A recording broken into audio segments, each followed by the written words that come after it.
Bang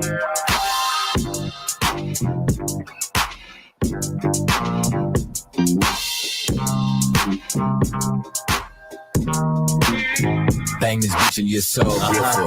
Let it bounce with the hard knocks. Since a young nigga tying up these pockets with knots. You niggas stay front and buying up these views with the bots. Freaky ass niggas, they all be sharing the same thought. Like it's all the daughter doing the diddy bop. Whoa, 30 bitches fucking with his son and his pop. They got sloppy eights and you kissing the bop. But they just straight lose they cop like they Christian Rock. And if you don't believe me, just watch. Niggas ride, niggas talking like they spin blocks. Shut them down and we gon' open up shop. But you niggas won't slide like trampoline park side. And I still fry nigga like a Chinese wok. This dipset when they try and win against D-Block. And now this is why I'm hot. Why? And I got him mad like I told him that I ain't like pop. But see, the truth is he was better when he got out of jail. You niggas talk so hard, but they oh so frail. I mean, fuck the frail shit. You know my name be ringing like a bell. Yeah, I bring it straight to your door like I mailed it. But these niggas call the cops like Camerons. I'm hitting 304s running tail like they YSL. I did that bitch like the doc fucked up the BBL. You can miss me with that rah-rah. Cause a nigga got that fire. Miss me with that rah-rah. Cause a nigga keep that fire. You can miss me with that rah-rah. Cause you niggas talking blah blah. You gon' miss me with that rah-rah. Cause a nigga keep that fire. Ain't no life at the death after I hit you up. Niggas Judas, they can't sit with us. Who is D1 and Lecrae? They ain't big enough. Besides clout chasing rappers, they ain't did enough. Lord knows, hey, that's merch. Somebody tell me why we hate everything about slavery except the Christian church. And I don't know what's worse. This nigga blame his own people, but worship white Jesus like he Charlie Kirk. And I guess they got a price, they selling their soul.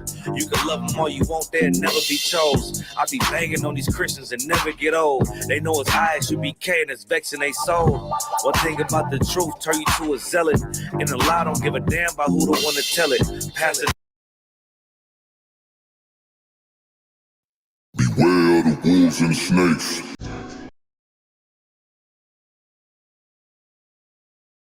Man, listen, you got a lot of niggas out here, man, that they say what they mean, but they don't mean what they say, man.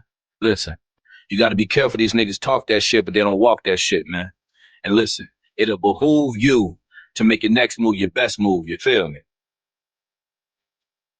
Yo, nowadays it's a rat race for that paper chase, where these niggas lie and compromise just for the illusion of that first place. Your best friends, they'll do you the worst way. In the spirit of Judas, where it's colluded, but that's how they approach their life like every day. I like to say that shit be that Christian way, where they lie, multiply, divide, because there's more food on their dinner plate. See, the problem is you allowed them niggas to infiltrate. Now you in the bad space trying to backspace. Yeah, it's about time you learn how to about face. Who the fuck told you to follow them niggas anyway? You've been lied to and let the lies fool. Now you realize them fuck niggas just in the way. Got a whole lot of game nigga like EA, so it's time to put a blinds full to remind you to watch them niggas beside you. Be careful of the wolves and the snakes, nigga. Everybody ain't really what they portray, nigga. Be careful of the wolves and the snakes, nigga. Everybody ain't really what they portray, nigga. Be careful of the wolves and the snakes, nigga. Everybody ain't really what they portray, nigga. Little nigga, you right, life is fucked up. But you done lucked up, cause you don't gotta stand next to a nigga that like to get fucked up. Who am I? Nigga give you the what's what. Cause you don't stand on something, you fall on nothing, look at me like I should have told you something. Give me nigga, you better believe it, cause if you could receive it, you could leave it and come out this bitch well seasoned. A nigga believe in the hype. What's done in the dark gonna come to light. One day you gonna love being black, hit everything associated being white. Think you looking at me like you wanna fight. But I done gave you game, change, respectful name, and you out here doing the same. And nigga, it's a shame, cause you lame, got no name, chasing the fame and want me to put respect on what it is you claim. Nigga, you out here whitewashing, teaching nonsense for profits and deposits with no integrity and no type of nonsense. But you got options. Yeah, you bitch niggas make me nauseous with all this nonsense, man, out here trying to stop the Lord's process. Bitch, nigga. Be careful of the wolves and the snakes, nigga. Everybody ain't really what they portray, nigga. Be careful of the wolves and the snakes, nigga. Everybody ain't really what they portray, nigga. Be careful of the wolves and the snakes, nigga. Everybody ain't really what they portray, nigga.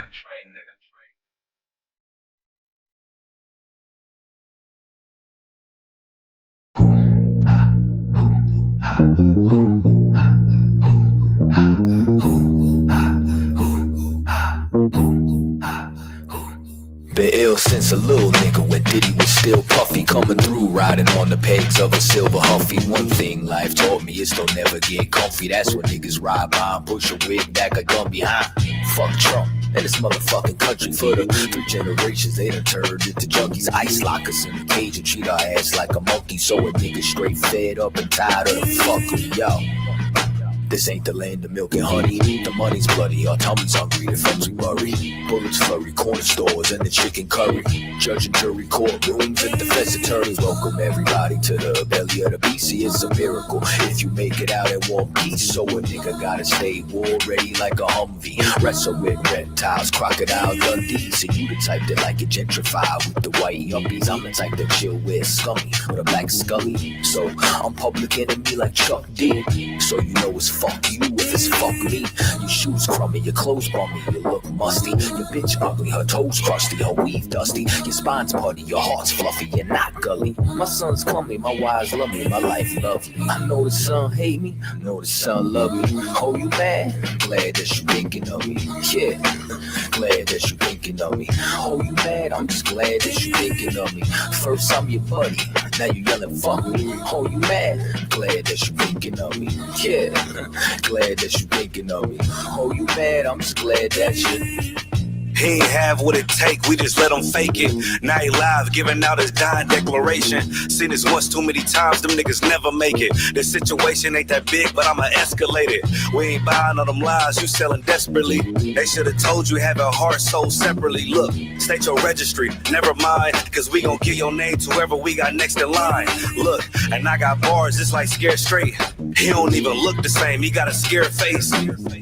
It's a shame we watch everybody fall around you. This a one West world, it don't revolve around you. I'm even mad I even had to put this chalk around you. Think you a shark because them little niggas jaws around you. And if you do, I'ma kill a whale. You go against the brotherhood, might as well kill yourself. Judas and rap about them souvenirs don't make you a shooter. If it's fuck me, then it's fuck you too, the feeling's mutual. Real nigga university, you ain't a student. If the general ain't authorize it, then he ain't approve it. Look, you better count the cost before you go to war. Oh, you mad? You remind me of a woman scorn. You a traitor in this final form, but we gon' hold this shit down, thus says the Lord. I know the son hate me, I know the son love me. Oh, you mad? Glad that you thinking of me. Yeah, glad that you thinking of me. Oh, you mad? I'm just glad that you thinking of me. First I'm your buddy, now you yelling fuck me. Oh, you mad? Glad that you thinking of me. Yeah, glad that you thinking of me. Oh, you mad? I'm just glad that you.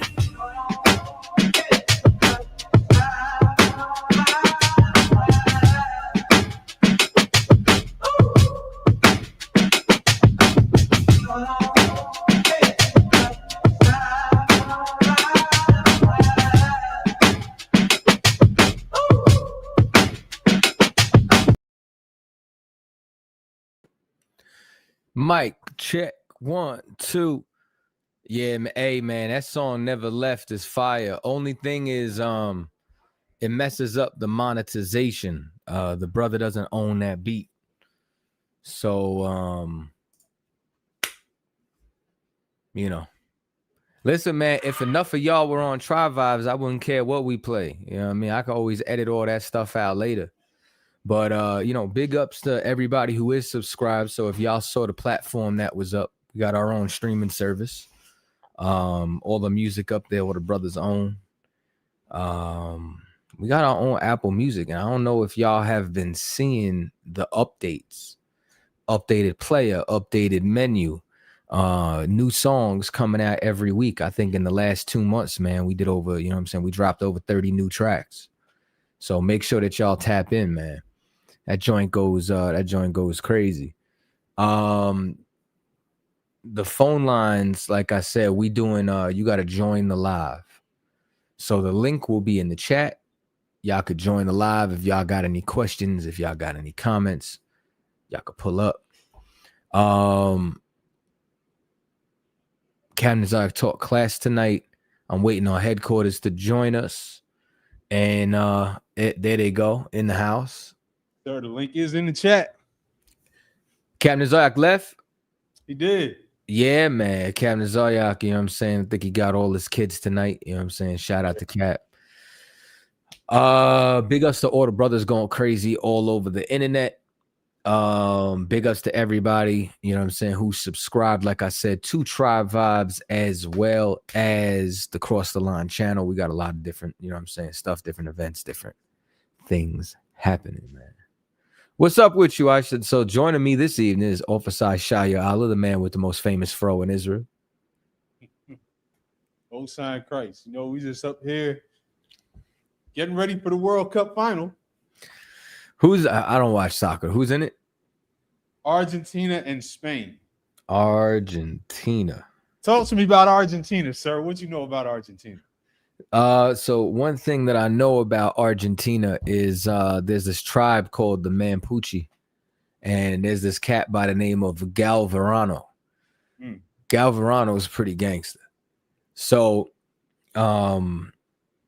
something happened to where the Spanish were punishing him. They put his arm on a chopping block, chopped his arm off. You know, Israel being stubborn and stiff-necked, he threw his other arm up there. Chopped both his arms off. They think they leaving him for dead. He goes back, gathers his people, raises a war council. He straps blades to his nubs. You know what I'm saying? Raises an army and goes and fights the Spanish. That is the tribe of Naphtali. That is a tribe let loose. That's dope. I'm looking at this up right now, and they got the drawings of this cat with his arms up to his wrists. Can you pull up a sketch? Let me share this real quick. Hey man, big ups to everybody, you know what I'm saying, who donates to Prime Sprouts. Big ups also to everybody, like I said, who subscribed to Tribe Vibes. I greatly appreciate y'all. For real. See if you could pull that image up.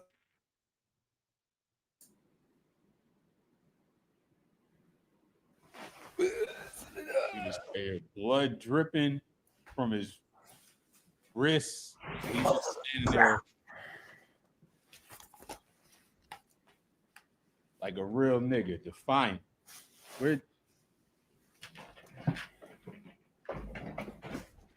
Tawab, sir? Don't mind me. I'm back. Man. So yeah, nah. Okay, okay. Do you got one of the images where they got like the blades attached to the nubs? Let me see if I can find that.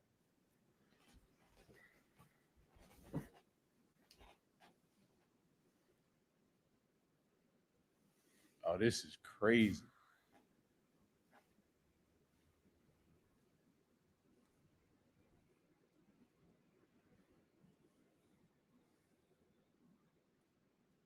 These are the historical figures we need to be learning about. Salaki, I'm trying to pull this one up real quick. Let me see what you got, man.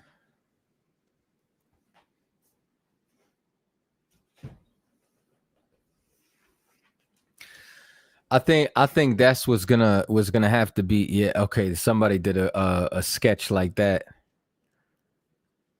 Yeah, he had blades attached to the nubs of his arm, man. Oh, it's Galvarino. Excuse me. I said Galvarino. I thought you said Galvarino. Oh, I think I said Galvarino. But you know what I'm saying? So Antisocial says that Argentina got major beef with Mexico over the World Cup, but nobody got any beef with the white man. Right. So that's what's been going. I don't know if you've seen this on your feed, but there's been nonstop anti-Argentina content on social media. And the pushback has been basically what you just said. Y'all got all this energy against Argentina, but even in the semifinals, the other three countries that were left were the three biggest colonizers and enslavers on the planet: England, France, and Spain. Hey man, this is some of the stuff that, like, you know what I mean, I can't wait to talk about at camp, right? And I think probably the World Cup reference might hit home a little better than the Knicks and the Spurs, just straight up off the strength of you know, like when it comes down to when the World Cup's hit, everybody turns into nationalists. And it's like everybody's blind from, like, quote unquote racism if it's behind a team. But somebody from Mexico is not rooting for Argentina. Somebody from Argentina is not rooting for Mexico because you're rooting for your own country. The problem is we decide to identify with our oppressor instead of our own people, and we never want to beef with them. Let me see. We got a man by the name of Don Kello. Kello? Yeah, it's Kello. What's up, my man? You got a question or a comment? No, just checking it out, man. What you checking out? Just what's being said, and you know, I've seen the Facebook page, and I've made a couple comments, and so just checking it out. What were your comments about? Just about the things, you know, basically about the Facebook things talking about just being superior to white people, and I found that interesting, kind of fascinating, and so you know, and some of the other kind of militant messages and stuff. It's stuff that I heard years and years ago from like the Black Panthers and stuff like that. And so it's not really a message that's a lot different than I've heard in years past. But, you know, I'm always intrigued by the things that I see. And so I'm always kind of interested to see and to learn and to just hear what people have to say. I think that's kind of cool to do. I got you. Well, I would say that we absolutely aren't the same as the Black Panthers. You know what I'm saying? The Black Panthers, I guess, was more of like, you know, what they would consider a FBA movement that didn't really have to do with having your own identity. It more so had to do with trying to get equality inside of America. Wasn't biblically based at all. No. And not to, you know what I'm saying, knock the sacrifice that a lot of people made inside of that organization in liberation and freedom. But I think that there's one thing that all these grassroots movement failed at, which was changing an individual's morals. You know what I'm saying? Now, I don't necessarily, I mean, you started, I guess, with saying the whole superiority thing, but I don't. Somebody sent me a message and said that that they, you know, the Black community is definitely superior, so I found that interesting and intriguing. So, okay, well, as far as when it comes down to us, I mean, you know what I'm saying? It's not even so much as what we believe. You know what I'm saying? God said that Israel is above all nations inside the Bible. That's what he said in Deuteronomy, the 7th chapter and the 6th verse. You know what I'm saying? Now, outside of that, I think that there's something that we got to know is white people have made themselves superior to Black, Hispanics, and Native Indians since 1492. It started with Columbus and the lie that he discovered America. That alone is trying to make yourself superior to the people who had already been here thousands of years before you, with pyramids that your engineering still can't build, you know what I'm saying, to this day. And then on top of that, he then opens up Europe to the transatlantic slave trade and starts by enslaving the natives. And then to the point where they felt as though they had to civilize the natives by forcing them to become Christians. I mean, that was the start of them trying to reduce us and our humanity. I'm talking, when I say us, I mean blacks, Latinos, and Native Indians. So I mean, I don't know if the issue in America is as much as if we think we're superior to y'all. It's why does Trump call Haiti a shithole country? Why did he just try to backdoor and sell Puerto Rico and say it's another shithole country? It's that white supremacy has tried to make us inferior. And when we decide to have some kind of self-esteem about ourselves, all of a sudden it becomes an issue if we want to be great. Yeah, I don't have an issue with anyone wanting to be great. I think it's cool when somebody tries to do the best they can. I mean, the things that have happened in America, they're not new. They've happened throughout history. The Vikings, the Mongol hordes, the Muslim hordes, and then there was all of the Crusades, and mankind has always dominated mankind. Mankind has always been horrible to one another. They always have. The American Indians did the same with each other, dominating one another. So we know every country, every race has been a slave. We know the Irish were taken as slaves, and other countries, and so it's always been. It's horrible. It doesn't make it good, and God doesn't like it for sure. But it simply has always been. And what happened with the Native Americans in America was horrible. It was horrible. The Native Americans are as mean as it sounds, but it's the truth. They are a conquered people. People from Portugal, England, Spain, all these different countries in Europe and all that. They came to America and they found something that they liked. The land, free land, and they came, and the Native Americans didn't like that. Of course, they didn't like that, and they were conquered. I watched a talk by a Native American one time several years ago, and he said that we are a conquered people, and nobody likes that. I don't think that's a good thing. It is simply a fact, and it is history, and history isn't good or bad. It simply is. History is simply history. And my heart breaks for what I live in Arizona. I live around Native Americans. I've had friends that are Native Americans, and what happened to them was horrible. It really was. Wounded Knee. What happened at Wounded Knee? What happened on the march? All of that was horrible. It can't be justified. And I don't know how you ever make up for that. That's a tough one. I know there are things like reparations. Do they ever make up for things? I mean, should the Japanese pay reparations to the Chinese for what happened at the Nanking massacre? You could make a good argument as to yes, they should. But anyway, I'm rambling a bit, but I have different thoughts on those things. So anyway. I think my issue is, and the thing that you said, which I'm going to touch on last, is how do you make up for that? This is my issue with a lot of the things that you just said. In every one of those incidents where you want to talk about people that were enslaved, guess what? Chattel slavery did not happen to every nation.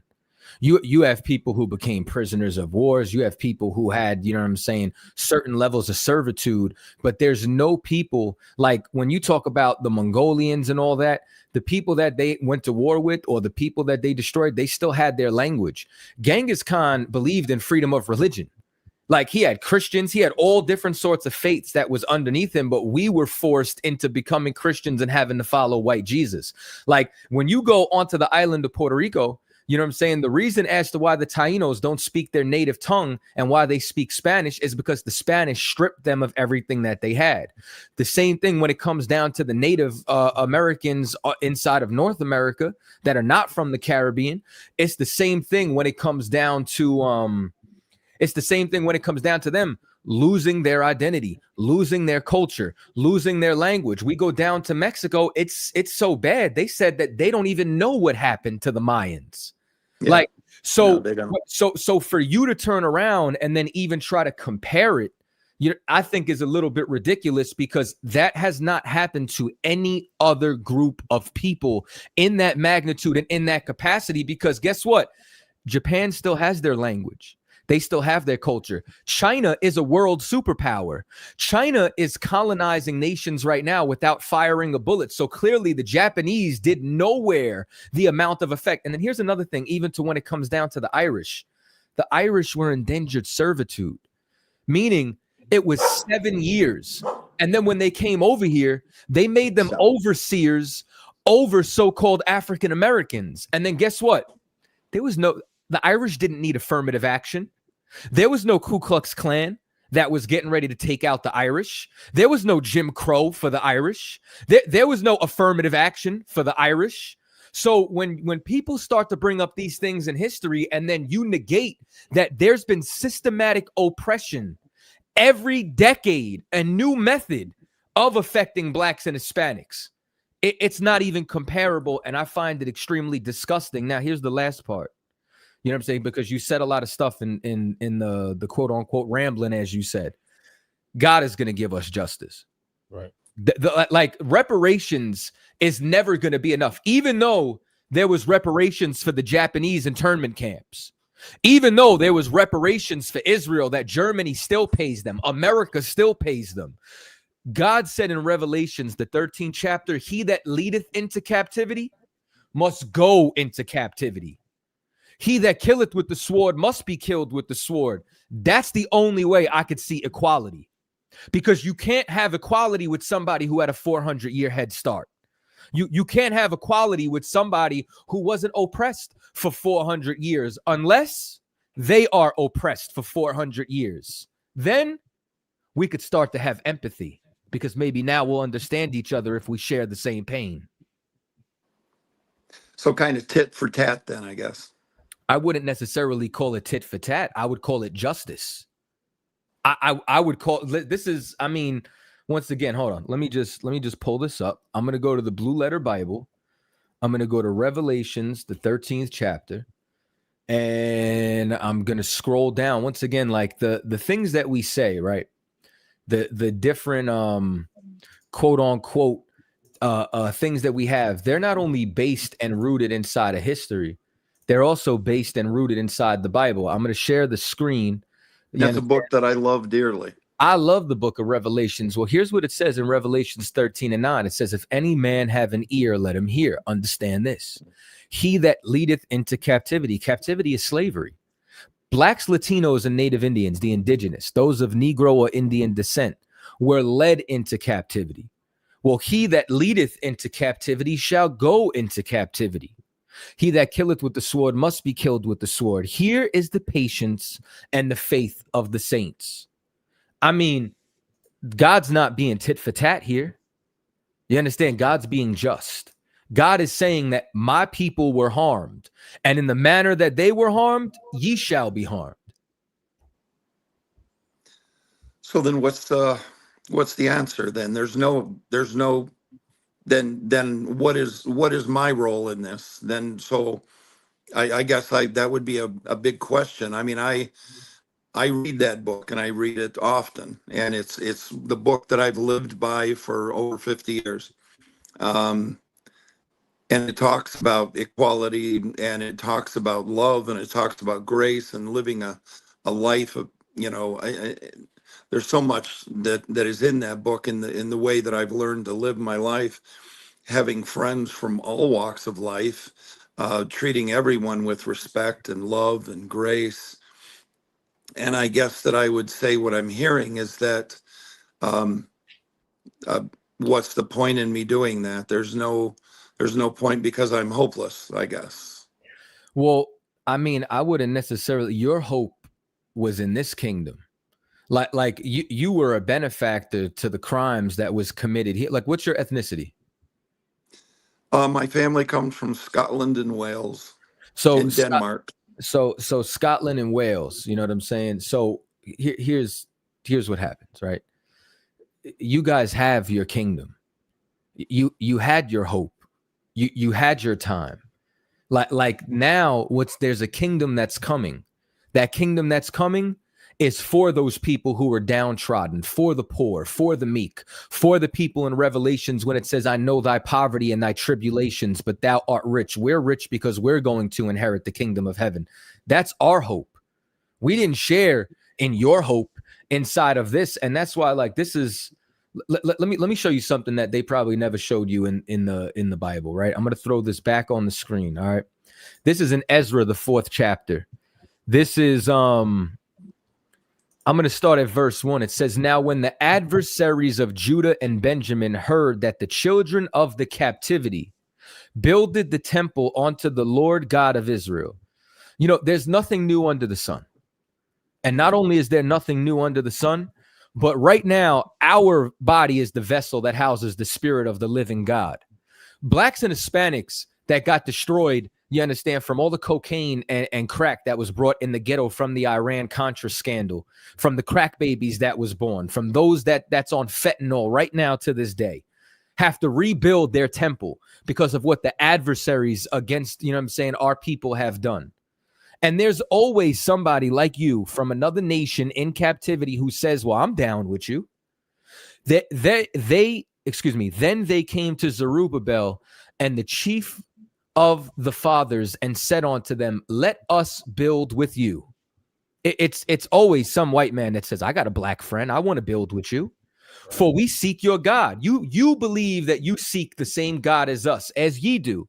And we do sacrifice unto him since the days of Esarhaddon, king of Assur, which was brought up hither. But Zerubbabel and Jeshua and the rest of the chief fathers of Israel said unto them, ye have nothing to do with us to build an house unto our God, but we ourselves together will build unto the Lord God of Israel, as King Cyrus, the king of Persia, has commanded us. So why did I read this scripture? You know what I'm saying? I read this scripture because it's what you say sounds lovely. What you say sounds like it's such a banner of peace. But let me explain something to you, man. Just like Zerubbabel, when he was chief in Israel, you understand, we have chiefs in Israel right now, largely Commanding General Yohana. And we have to build our people ourselves. It's kind of like, you're familiar with like a federal reserve, like a federal wildlife reserve, right? Yeah. So when animals are being hunting on the verge of extinction, what do they do with them? They put them on the reserve to protect them from the predators. They have to separate them so that this way, this species could deal with themselves and could heal. We need to get away from the people who oppressed us. We need to get back onto ourselves. We need a restraining order from this abusive relationship that we're in so that this way we can heal. And that's what it basically boils down to. So what you could do, you could send money in, you could send some donations in, but what you really got to do is stay out the way and just stop interfering with Black and Hispanics. Love your people. Listen, nobody should hey, shalom, sir, nobody, you understand, should oppress another people. Nobody should steal, rob. Well, guess what? We're not going to steal you. We're like right now, we're not going to rob from you. I'm not going to go sell drugs in your neighborhood. I'm not going to sell drugs in any neighborhood. But you know what I would wish? I wish your government would stop bringing our children to Epstein's Island. I wish your government would stop putting drugs inside our neighborhood. I wish your government would stop putting drugs in our neighborhood and then policing us for it. I just want to make sure that every Black, Hispanic, and Native Indian, you understand, can live without your people, your cousins, your relatives, your other tribes, and this nation unaliving us for playing in the street. Tamir Rice getting buried. Ricardo Diaz getting put in a chokehold. Sandra Bland, so on and so forth. I just wish that we could live. You understand? I hear you. Don't necessarily agree with you, but I definitely hear you. I think that, yeah, and you'll disagree with it, but I have friends of color. I work with Hispanic guys every day who are simply living. I work at a truck driving school, and the class that just graduated today of 13 people, about 3/4 of them were Hispanic. Don't care. They're, some of them are friends of mine, get along with everybody. So I don't tribe. I don't tribe like a lot of people do, and I get it. We're the evil white guys, and a lot has been done bad. But I got to go by the book you're reading. I got to go by that book, and that book tells me to treat everybody. There's neither male nor female, nor Jew nor Greek. That everybody is on an equal plane. That everybody, and we know that people they don't treat each other equal. Oh man, I see that.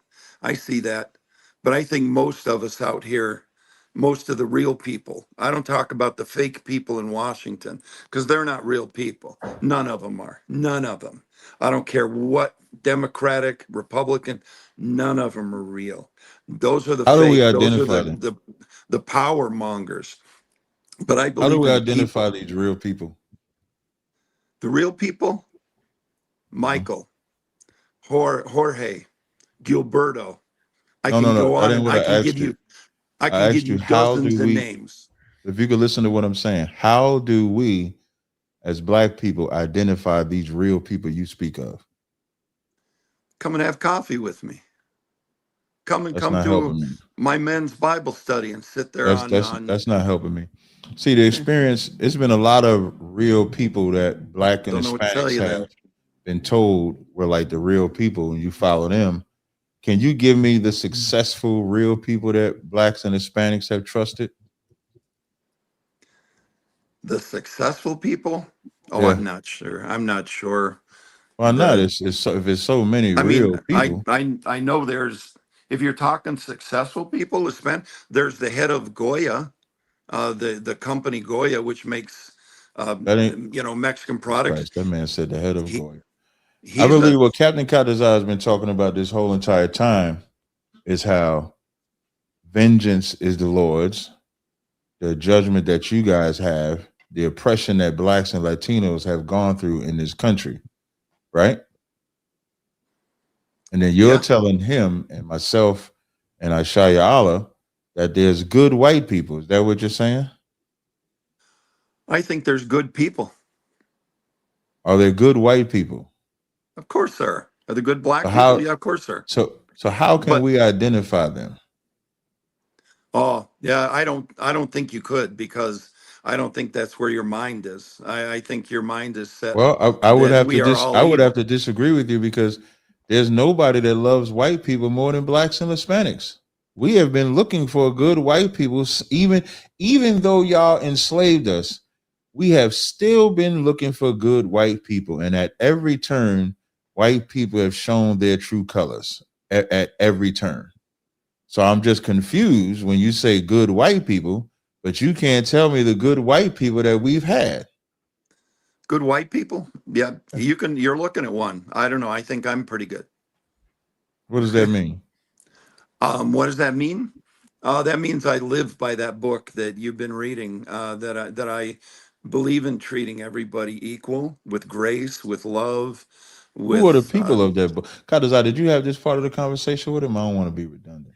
No. We didn't get to that part yet. It was Who are the people of the book? the people of the book. Mhm. Well, one of the things I learned from watching some of the YouTube things, or the things that pop up on Facebook, is that it appears that you guys are part of this the belief that believes that folks of color are the children of Israel instead of the Israelis, and so I've heard that before. Don't know much about it, though. I'll be honest. Don't know much But we about don't it. believe that folks of color are, because there are a lot of folks of color. So we don't believe folks of color. We believe that if you're lineage traces back on your father's side to the children of Israel, then you're one of us, regardless of color. Once again, hey, Stevie the Bull, I'm gonna mute you for now. You could stay on the live with us, and then we'll come to you next. All right. So that's what we believe. But do you believe that Christ was what today would be identified as a black man? Jesus was Jewish.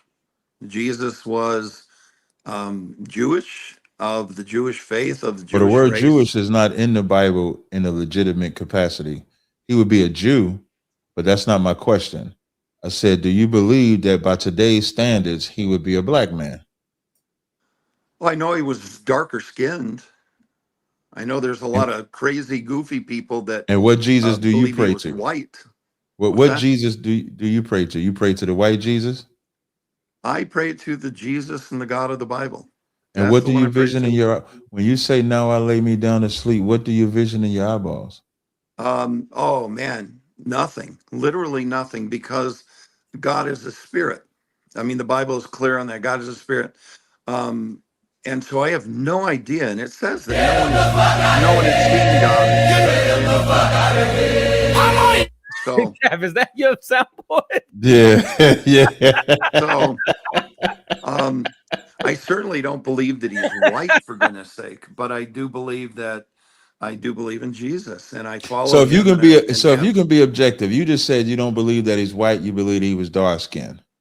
So then, you know, historically though, black people were given a white Jesus to believe in, right? Oh yeah, yeah. So we were given, so your fathers, your ancestors gave us the wrong Jesus and wrong God to believe in, right? I think it was portrayed that way by many, and I think a lot of deluded people have kind of pictured God. What I'm doing is I'm being specific. Your ancestors, white people, from the doctrine of discovery, even before them, but we'll use that as an earmark, up until now, has given us the wrong Jesus and wrong God, correct? I don't know that I would say that because I don't have enough knowledge of that. I really don't. You just said that you believe that Jesus was dark skinned, but Yeah, your he was. ancestors gave us a white skinned Jesus, right? I assume so, but I wouldn't necessarily. This is why we call the white that man up. the devil. Because I'm gonna tell you why he's answering this way. He's answering this way because he know the only road it leads to is that God is angry at the impersonation and the lies that you have spread. Because you went from saying, I know that he was dark skinned to saying, I don't think. No, Jesus was a Jew. Jesus was darker skinned. But no, you said, I know he was dark skinned.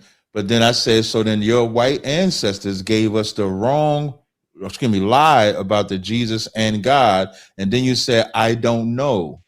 So I don't if know you what they said, taught the slaves. I don't know what they taught the slaves. That I would have to read about. That would be interesting reading.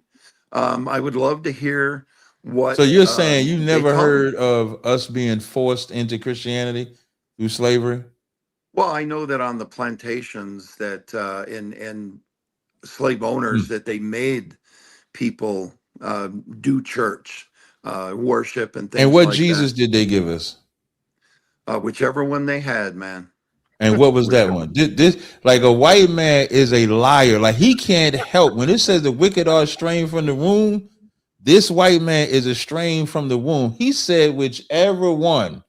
There's only one white man they gave, one Jesus they gave us, and that was the white one, correct? Could be. I mean, there's nothing that I can say. Hey, what's because 5 I plus don't 5? have the proof. Can I ask you a don't question? have- You and good I at read. math? Hey, are you good at math? Am I good? No, not really. Yeah, okay, it's a simple question. What's 5 plus 5?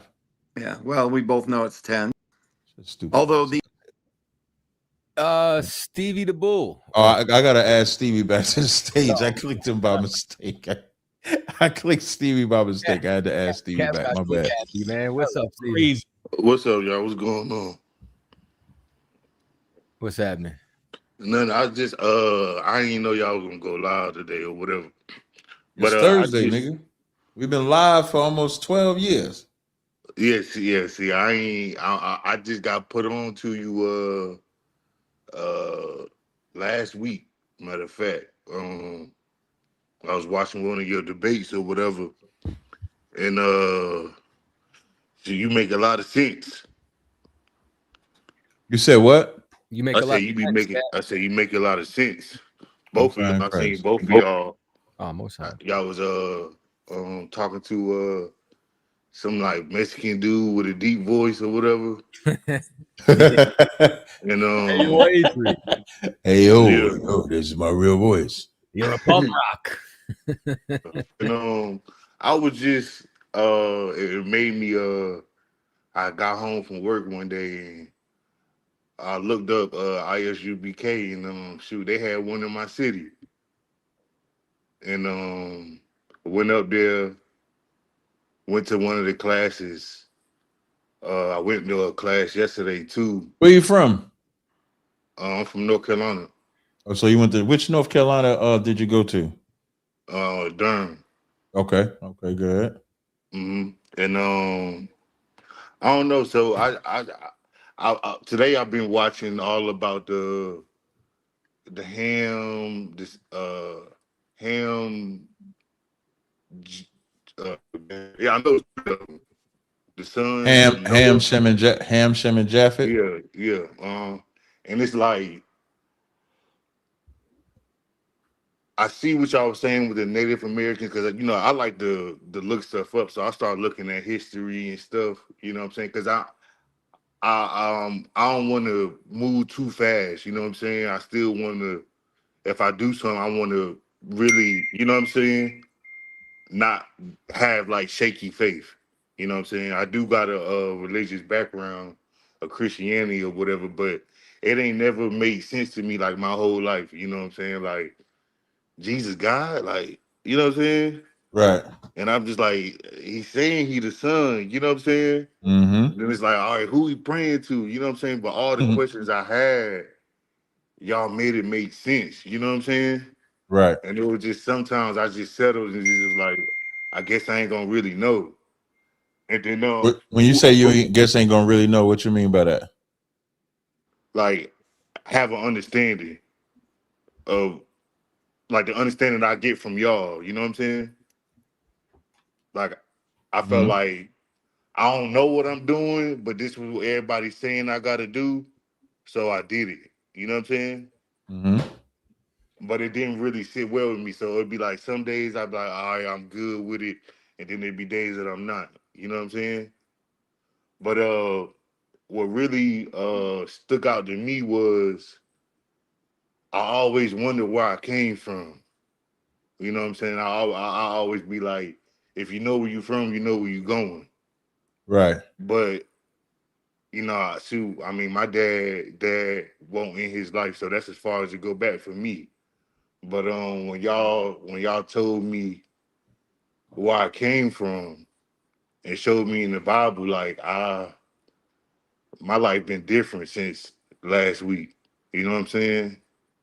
Uh, so now I'm just trying to learn everything. You know what I'm saying? As much as I can, soak it in. And Do you take notes?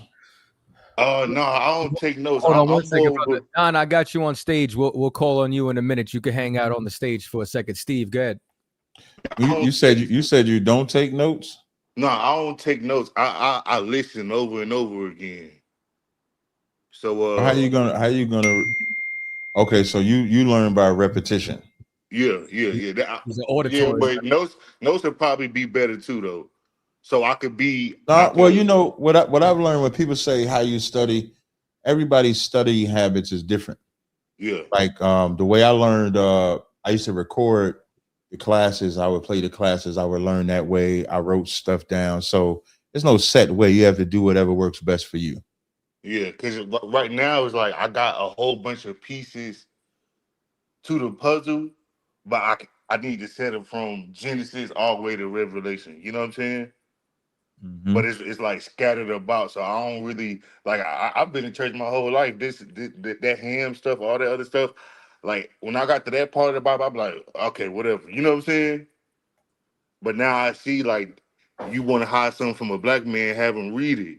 You know what I'm saying? Like Because who gonna read all them names? Like, what that mean? You know what I'm saying? Well, Ham, Shem, and Japheth is very easy. Ham, Shem, and Japheth is just the progenitors that, like, Ham became the progenitor of that, what today is called Africans. Japheth became the progenitor of the original Greeks, Romans. They're white today, but in original they were melanated Greeks and Romans. Today they would be the Polynesians, the Hawaiians, etc. Shem became the progenitors of the Arabs, the Asians, white people, and us. Mm. Yes, yeah. So yeah, that's what I was learning about today. But what I'm trying to understand is, okay, God flooded the earth and then started over with Noah and them, right? Mm-hmm. But we still come from Adam because Noah came from Adam, right? Right. That's correct. So how what? So it was the curse because I know it was two twins, right? It was two twins. Jacob and Esau. Yeah, Jacob and Esau. But So it doesn't say neither one of them was cursed, though. Oh, okay. Shout out to Solomon Mafad with the super chat donation. The curse that the white man used to enslave black people was the curse of Canaan. When Ham saw Noah's nakedness, Noah cursed Canaan, one of the sons of Ham, and said, "The servants of servants is who he'll be." As far as Jacob and Esau, neither one of them, I don't read where they were cursed. Okay. So, and Ham is African people. Yes. So the people that's from Europe, that's the Edomites, right? Yes. They cursed too? No, Edomites, it doesn't say they cursed. They got a judgment coming to them. But it doesn't, I haven't read a verse that says that they're cursed. And so what tribe would I be from? You're so-called black man? Yeah. Yeah, you would be from the tribe of Judah. Okay. And that's the one, that's all of them or just? No, you got 12 tribes of Israel: Judah, Benjamin, Levi, Simeon, Naphtali, Ephraim, Gad, Issachar, Asher. So from Sem, Zebulon. So I come from the Sem. You come from Judah because you said you're so-called black. Your father's black? Yeah. Yeah, so you come from Judah. Oh, I'm sorry. You descend from Shem. Out of Ham's out of Noah's three sons, you come from Shem. Okay. Okay. Yeah. But nah, man, like it's crazy, man. Like I ain't never like have like this not like peace of mind, you know what I'm saying? Like I knew something was up, you know what I'm saying? But I couldn't never really put my finger on it, you know what I'm saying? And like at first I'm like, dang, is they racist? Is they what? Da da da da. But it's just like, no, bro, it's a trick, you know? It's a trick of the enemy, you know what I'm saying? It's like everything. What stood out to me, y'all don't talk without talking to the Bible. I mean, right. Yeah, I know what you're saying. You know what I'm saying? And it's like you can't beat that. You know what I'm saying? But I think I'm just at a hard place because I come from a Christian background or whatever. We all came from a Christian background. That's what keeps you enslaved. You want to be free. We want to be free. You got to leave that Christianity alone. That's how you be a free man. Yeah. But now I'm seeing that. So I told my wife, she told me, shoot, whatever you do, she down. Like she down. That's what you need right there. Yeah. So that's what we're gonna do. But I'm just trying to, you know what I'm saying, learn. So take me back to Genesis. You love Genesis, don't you?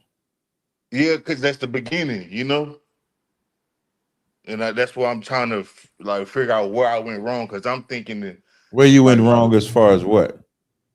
Like just the teaching, they say in the beginning, God made Adam and Eve, but now that I've been listening to y'all, I understand it wasn't just Adam and Eve. That's correct.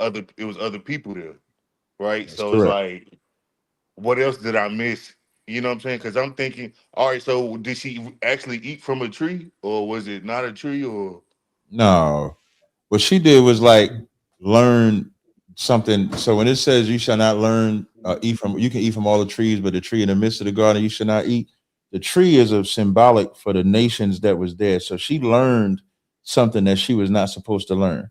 It's like if me as an Israelite, you see me backslide and go learn Islam.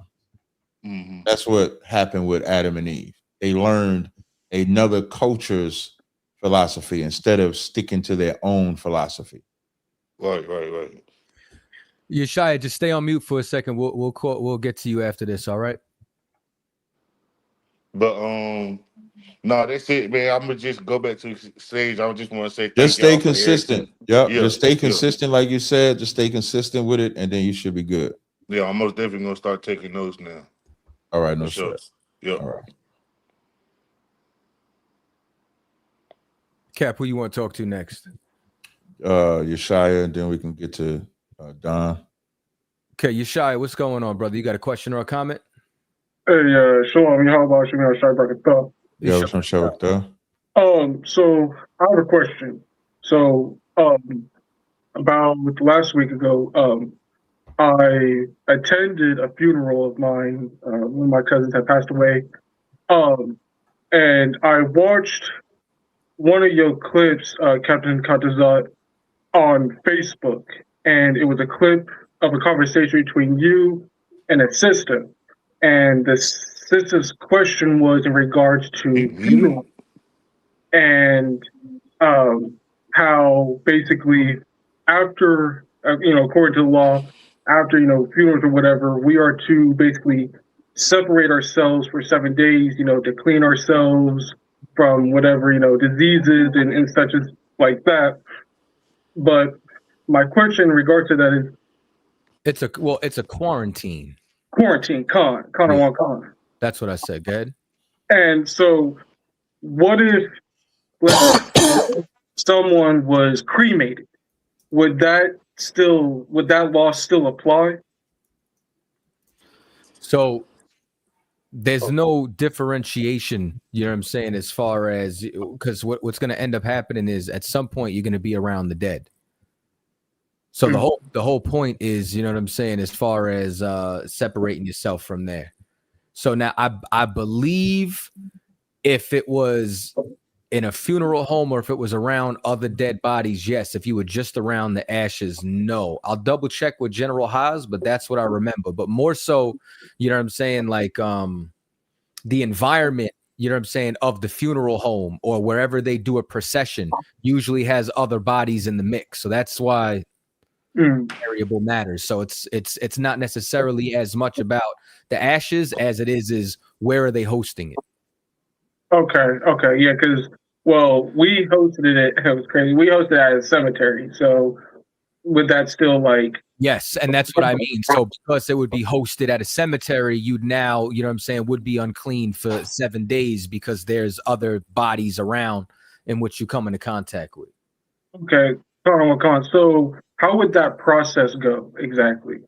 7 days, 7 nights. You know what I'm saying? So from whenever that day till 7 more days with sunset. From there, then you'd be clean. So what happens is you just wouldn't be able to come around the congregation. You wouldn't come to class. You wouldn't come to Sabbath service. You wouldn't come to camp. You wouldn't come to anything that has to do with being around the congregation. Okay. So, now I haven't really read in the scriptures about like cremation, but at least to my understanding that a lot of that is of heathen customs, like because I've seen like Vikings do that, they do that. They go out there, they burn the bodies or whatever. So is that lawful or is it more of like It's not unlawful, but it's not traditional. It would be disrespectful to burn the body of somebody that you love. So when you have somebody that you actually loved and cared for, we have our own system. Like, for example, the body's anointed with 7 oils. It's cared for. A white linen cloth, it's wrapped in, and then it's put in some kind of sepulcher, whatever the case may be, where it's buried with honor. When a body is not buried with honor, that's when it's thrown in Sheol, an open grave. It's left for the crows. It's just thrown inside of a pit. and usually sinners were bodies were thrown into Sheol. The ones that were stoned, the ones that were burned at the stake, the ones that whatever the case may be, whatever method of capital punishment that was utilized for the sinner at that time. So that's where Sheol even became like a place where you went to if you were bad, because it was the burial place of sinners. You know what I'm saying? Whereas you should be able to take care of somebody's body whom you love. So it's not unlawful, but it's not traditional. Okay, the water. So because, okay. Try to think.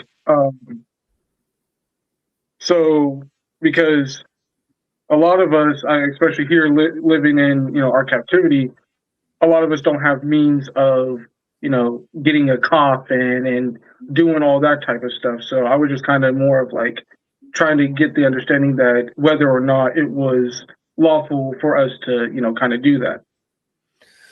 Yeah, no, it's not lawful, but I mean, listen, I think it's hell even having to be buried in Babylon, even if you are buried, because like I read the scriptures and I think about how important it was for Joseph's bones to be carried back to where his father was buried. You know what I mean? Like and I realized that we lost a brother by the name of Officer Karab. He was over Killeen, and I remember being at that burial and just sitting there thinking like how upset I was that my brother had to be buried in Babylon. You know what I'm saying? And just thank God that the dead rise first in Christ. You know what I mean? Like, and see you again in the regeneration. You know what I'm saying? Yeah, because even that I was thinking, because even if like they did, cremation or whatever, it's not necessarily the body, but the spirit through regeneration. Yeah, listen, the Lord, you know what I'm saying, could remake you out of ashes, out of dust, out of whatever. Like if he's got to resurrect you, but this is just more so out of respect for the person that you loved while they were alive. As a result, you'll take care of his body in death or hers. Okay. The water, Captain. The water. I know. That's all I got. No sweat, brother. All right. Shalom, y'all. About Shalom, Shabbat. Yeah, but some Shabbat. Shalom. Don, I see you came back. You're right. You got to unmute yourself. Oh, sorry. I'm not tech savvy real well, so I've been part of a storytelling group where we Zoom during COVID, and so before we tell too many stories, man, I don't know if you got a question, but I got a question for you. Yeah, fire away. So we were talking about the Bible earlier. I think that's what we should stick and be consistent with. Where does God's love extend to all nations or all people in the Bible? Well, John 3:16. I mean that. I thought you might say that. John 3:16.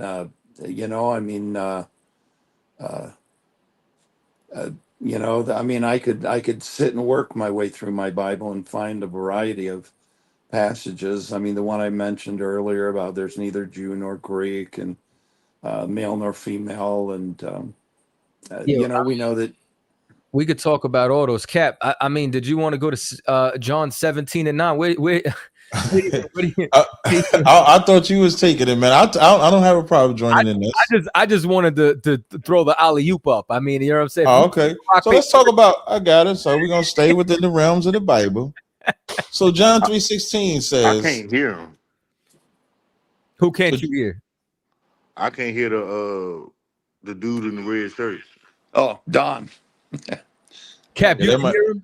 Yeah, I can hear him just fine. That might be something with your connection, brother. I think what happened is if you ever left the app at all, you might want to leave and then come back in. Sometimes it resets your settings. Okay. All right. So in John 3:16, it says, "For God so loved the world, He gave His only begotten Son." Slack it, sir. One more second. Yahweh, I'm bringing you on stage. We're gonna deal with Don's John 3. If you can mute your mic for, yeah, if you can just mute your mic. We'll keep you muted till then. Yep. So John 3:16 says, "For God so loved the world that He gave His only begotten Son, that whosoever believeth in Him shall not perish, but have everlasting life." Right? And you believe that that's for everybody biblically, right? Jesus paid the penalty for all sins, for all mankind who accept him, who accept And that's God. based on, and you brought up John 3:16 to substantiate that position, right? Yeah. And what in John 3:16 gives you that understanding? Well, I'm sure you're prepared to refute it, but the world. So what does Okay. that mean? I can get out a Strong's Concordance. I have a Strong's Concordance which breaks down the Greek and the Hebrew. Right. So You know, but, John 3:16, for God so loved the world. So for you, the world is everybody. So I have a question.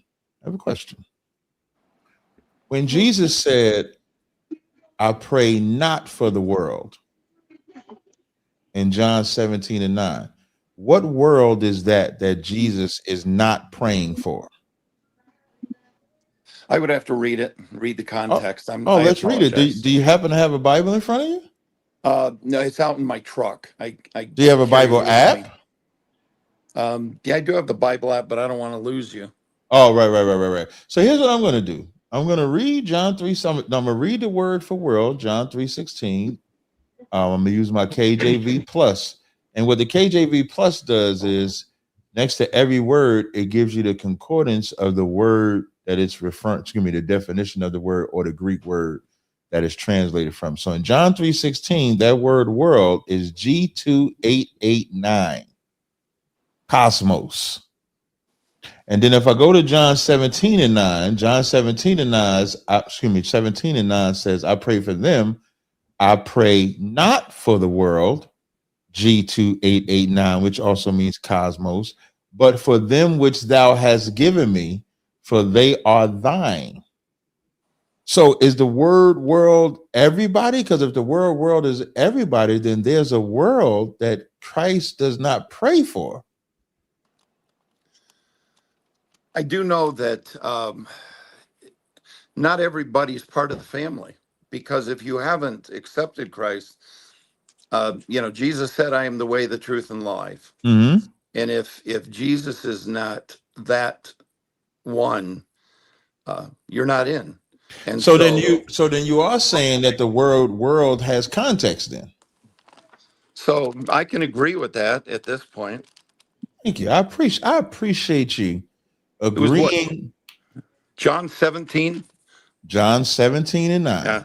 I found the parallel Bible on the shelf. I knew we've got a lot of them around here. So I bet you do. John 17:9 is the scripture that we just read. Also, real quick, to anybody that's joining, you have to turn your camera on to join the live. We don't. That's right. Anybody we don't trust none of that.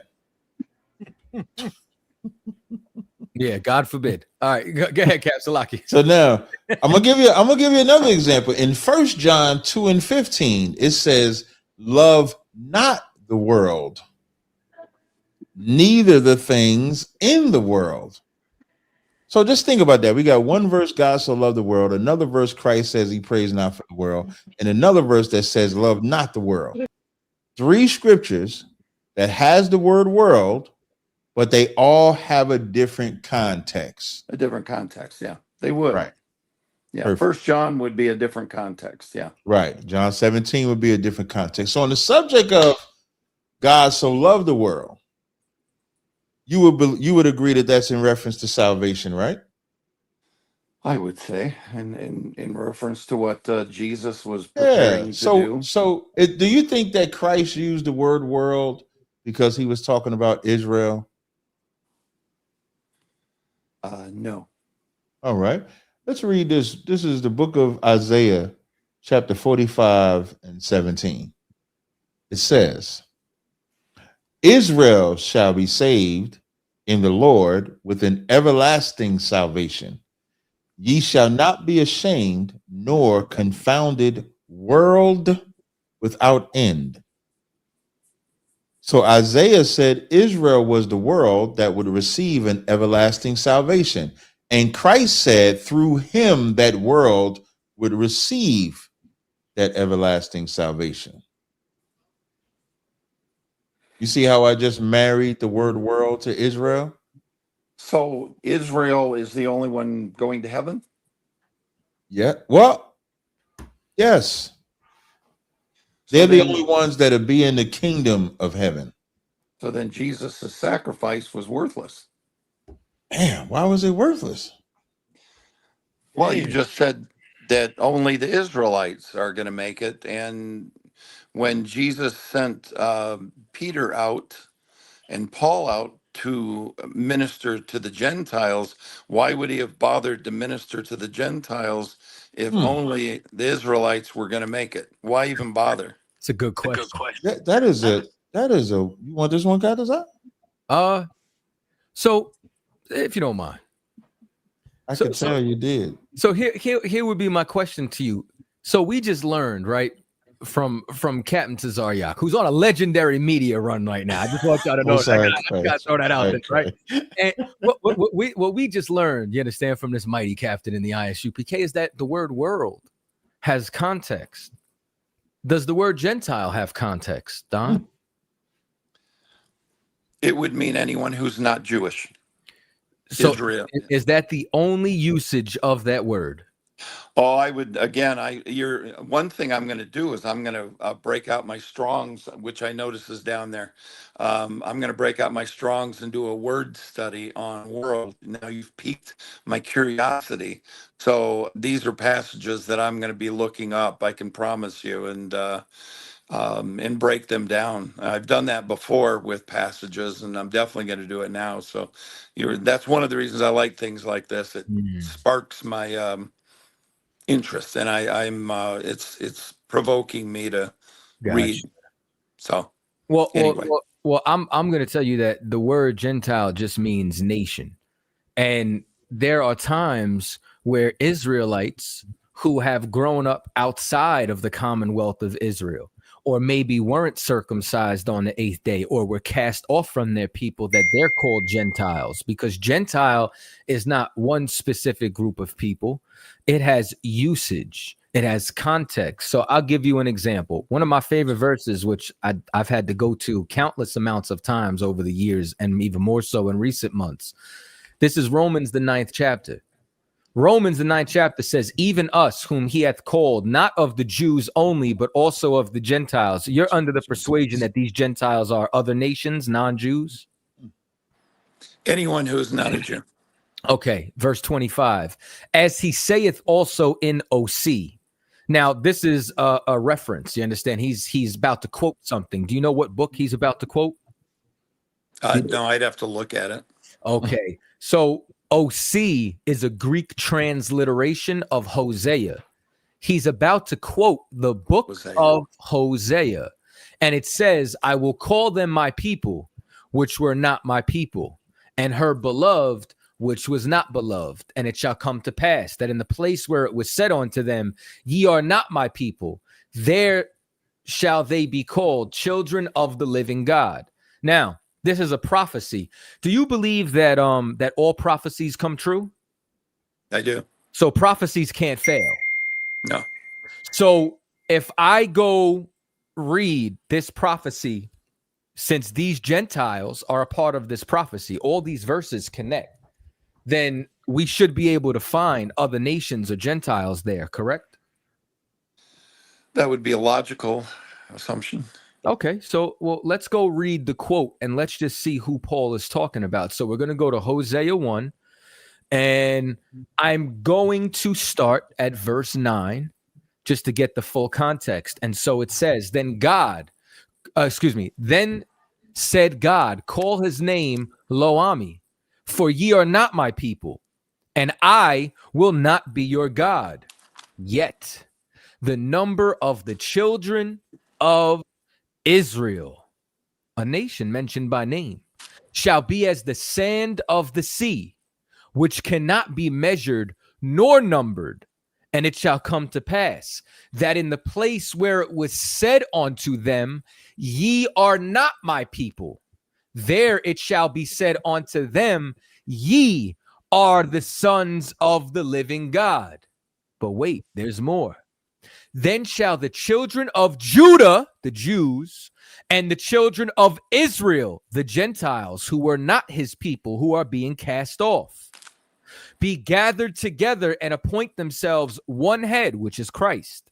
and they shall come up out the land, for great shall be the day of Jezreel. What we just found is the context of Gentile. What we just found are Israelites who were cast off. So when Israelites are cast off, guess what they're called? Gentiles. Now they're being brought back into the fold. This is why Ezekiel said, 2 sticks shall become one. This is why Isaiah said, the envy of Ephraim and the vexation of Judah shall depart, and he shall gather the outcast. This is what we're reading about. Don? Oh, I'm just taking it in, listening. I guess what I hear then is I've got no hope. Well, I told you earlier, your hope, you had your hope. Your hope was America. My hope is never America. My hope is never Trump. My hope is never in any white man. My hope is never on anything on this earth. Ever. Not the white man knowing the white man is the devil. Yeah, I don't believe it, man. I don't believe it. No. I think you're lying. No, my only hope is one thing, and that's in Jesus Christ. That's plain and simple. Yeah, I have no hope. What'd you say, Cut? I say, Cap, I'm gonna bounce you the ball back. We're gonna go in and out like a gimmick. Oh, okay. Like, I mean, are we doing Bible or white man? Like, which one, Cut? I'm trying to be nice here. And we got other people. Hey, what's his name? Don? Hey, Don, hold 1 second, man. Let's talk. No worries. Listen, Don, here's what I want you to do. Study that word Gentile. We're gonna come back to you. Yeah, there you go. Give him some homework assignment. Yeah, Howard, I believe you was next in the queue. You can unmute when you're ready, brother.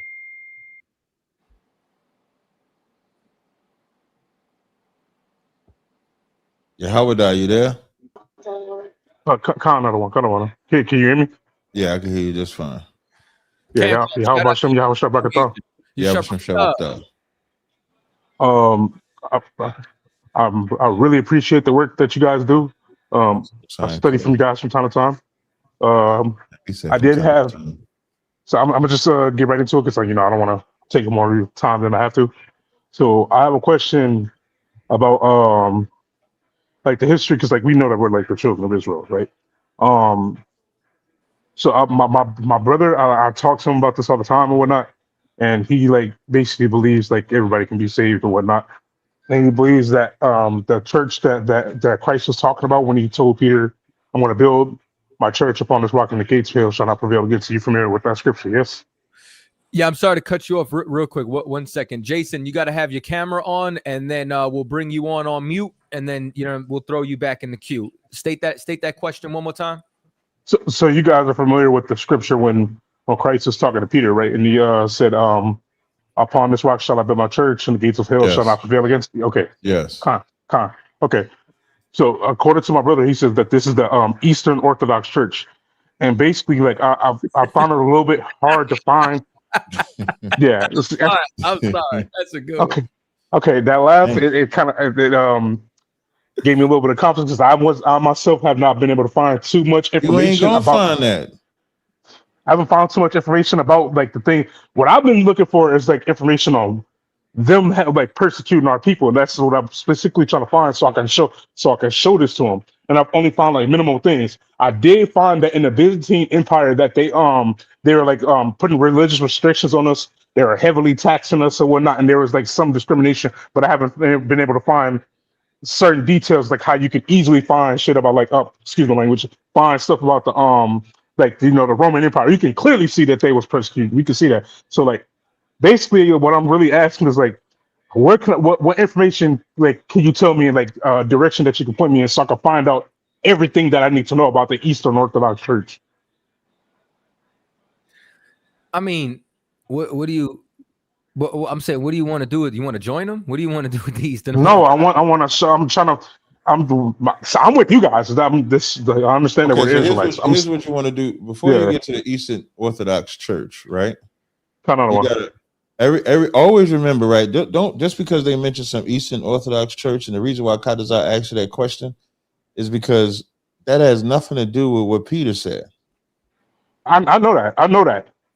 Mhm. The reason why I'm asking is because I want to know the thing, like because he says that he's going with whoever is telling the truth, and I'm telling him like that it's the Israelites, and he has like ludicrous reasons of why he doesn't want to follow the Israelites. So what I'm trying to do is trying to find meat and potatoes, things that I could put in front of his face, like, yo, this is what they did to us. Yeah. You know yeah. what I'm saying? How about this?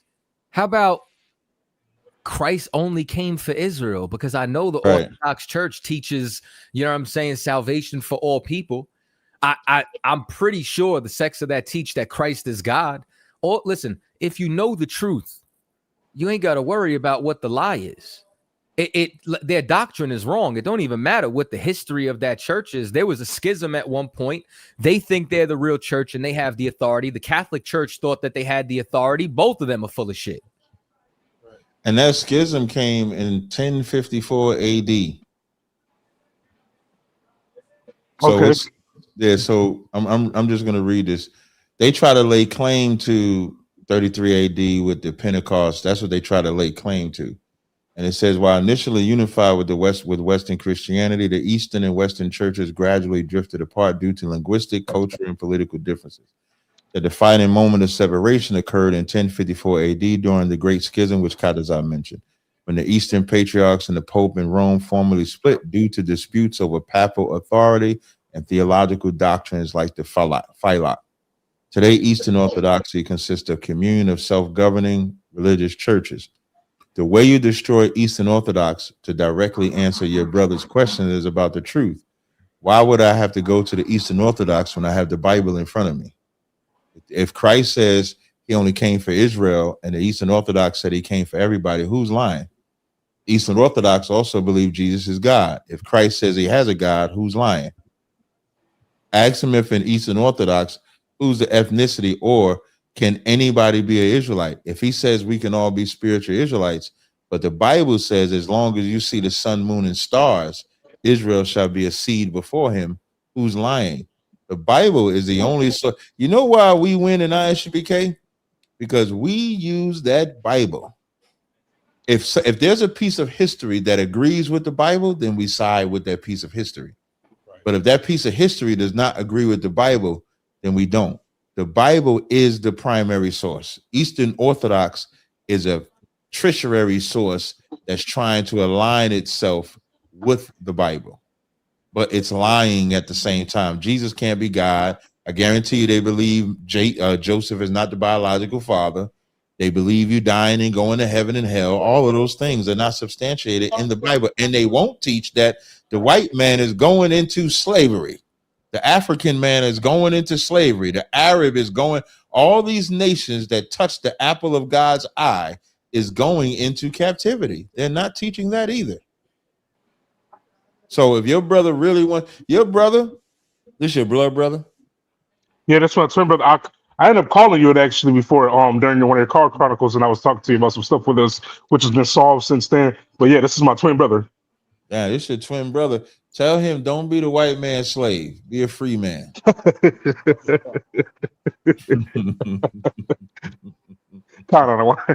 No sweat. No sweat. He found them Russian icons, Cap. It was like, yeah, I'm gonna stop here.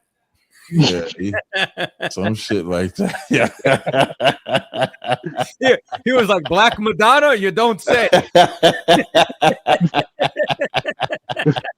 Not my Jesus. Not my Jesus. Okay, I just got one more question then. Do you yeah, what now? I say, what's up, brother? Go ahead.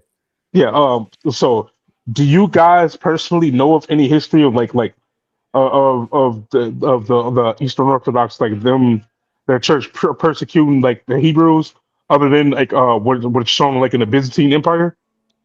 No, my first time dealing with anybody from Eastern Orthodox, I debated this white boy named Jay Dyer.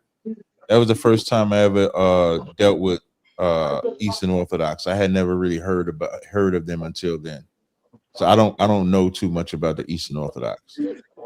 Well, they're not even the original like Eastern Orthodox Church, because the original Eastern Orthodox Church was destroyed and went into captivity in 1453. The Byzantine Empire was a black empire. That's why they have dark skin icons. Over time, they too were hijacked. You know what I'm saying? Because it wasn't only a complete black empire, but as far as the aristocracy, the rulership at large, you could literally go to the Moldavita monastery and you can find the Ottoman Turks on one side, and then go look at what the men in the crown standing in the castle look like. Dark-skinned men with afros and crowns. So what I would say is, okay, this is the whole point, right? Everything falls apart. Like, the Bible is the source of everything. If he's not going to believe the doctrine, it doesn't matter what you bring. He doesn't believe in the scriptures. You don't have the Bible is the authority. You know what I'm saying? Secular history is not the authority. And the only time we even use secular history is when it lines up with those scriptures. Because the scriptures is the authority. Anytime you start to run from that, it's weak in faith. And your brother is weak in faith. Okay, I lied. I got one more question. So I ended up seeing like a couple clips that you were in. I don't want to cut this out. And you were talking to two like Christian girls, and I think you were with Brother Gadiwan. I hope I'm not getting that wrong. Mm-hmm. And you guys were talking about, it was like two white girls. You were talking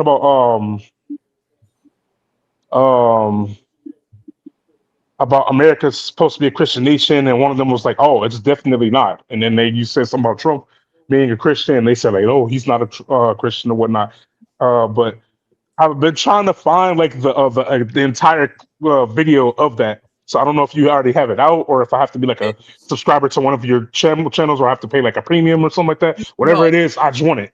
It's on Cross the Line. So if you go to the recent videos, you're gonna see a segment that's called Cross the Table, and you'll see the full video. It's about a 40-minute segment. Okay, so I have to go on the Cross the Line YouTube channel, and then find Cross the Table. It's available to the public. I had a playlist set up. Somebody messed up the playlist. I had the playlist just for Cross the Table videos, and somebody started adding other videos to it. I don't know who it is, but when I find you, I'm just playing. But he ain't playing. I'm just playing.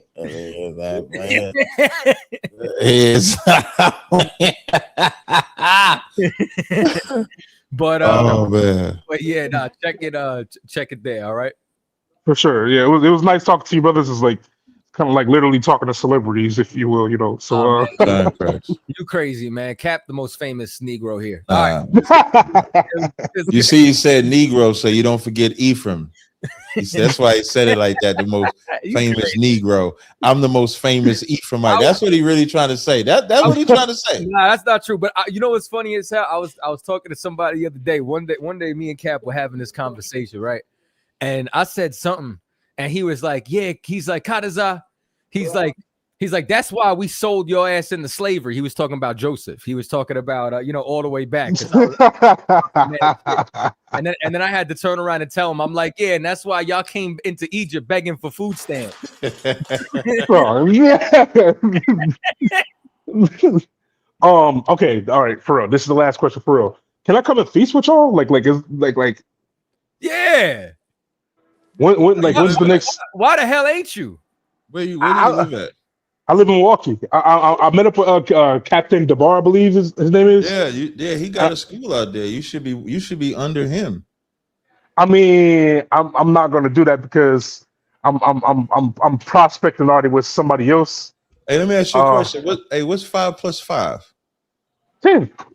Appreciate your dumb ass out of here. All right. So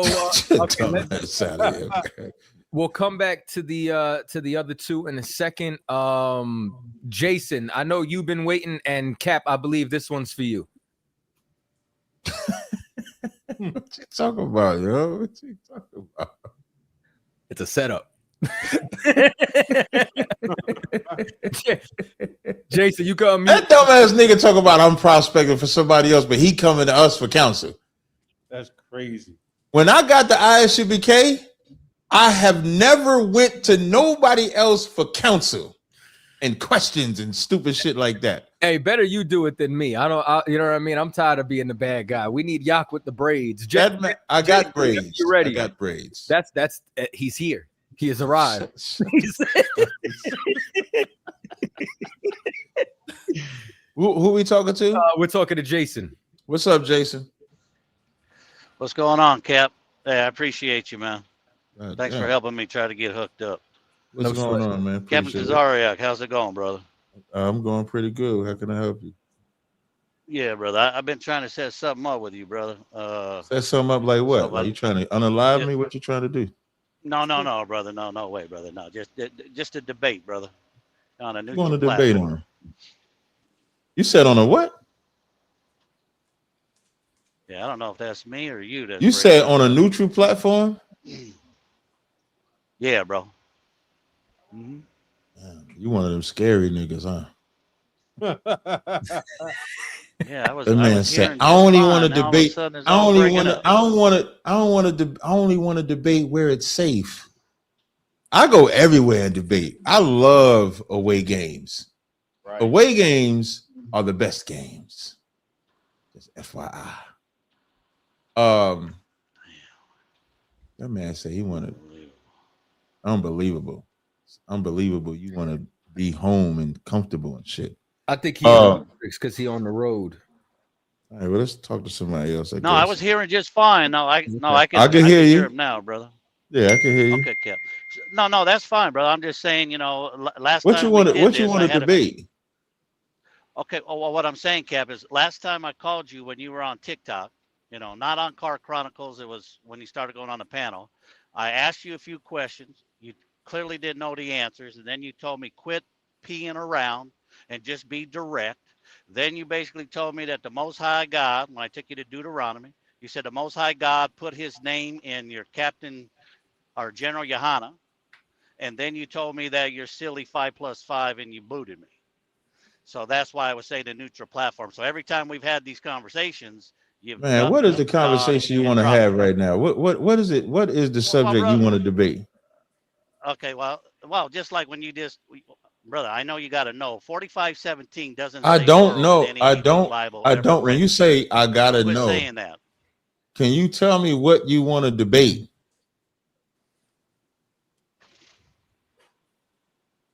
Oh yeah, I could hear it, man. Damn. What do you want to debate? That's all I want to know. What topic? Okay, the Hebrew Israelite dilemma. Salvation is not for you. You'll never get salvation. I can prove it right now. Who's salvation for? Well, it's for Israel, but you're never going to get salvation. I don't according understand. to the book of the law. Yeah, I know you don't because you don't know the Bible. So you want to go through it? What books do you believe in? Do you want to go through it? What books do you believe in? We're gonna use the Tanakh, but we're gonna go with your foundation. No. Slow down, Swifty. What books do you believe in? Okay, I just told you the Tanakh. If you So don't know Genesis, what the Tanakh means, so Genesis to Old Testament. So Genesis to Malachi is your books. Yes, yeah, brother. So you don't believe in the New as a Testament. Hebrew Israelite, So you don't believe in the New Testament, right? no. I think it's starting to jog my memory. I think it's jogging my memory. So you're saying me or my people specifically will not get saved, correct? All Hebrew Israelites. I just said me or my people, dumb nigga. I just said that. He said all. I said me and my people. That's all my people. Yeah. So can you show me why me and my people will not get saved? Yeah. Why are you in captivity right now, according to your doctor? You can't. Don't ask me a question and answer a question. I said, show me why me and my people will not get saved. That's what I asked you to do. I didn't ask you to ask me a question. No, I'm going to, brother. But it's just a simple question. Why are you in? Mine was a simple question. You came on here and said we are not going to be saved, and you can prove. And you said this. What you said. Okay. We are not going to be saved, and you can prove it. So show me how we are not going to be saved. Right. So I was trying to have a dialogue and to show you, but you don't want to answer. All you I'll gotta do is answer it just for show you. me. Your school, okay, brother, in your school believes you're in captivity because you broke the laws.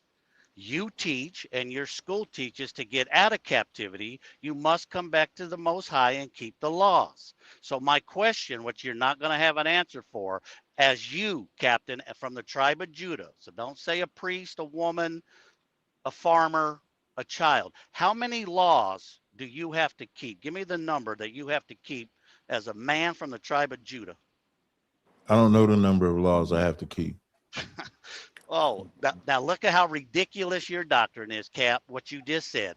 You are basing your whole salvation on keeping the laws, and you Right. don't even know how many laws there are for you to keep.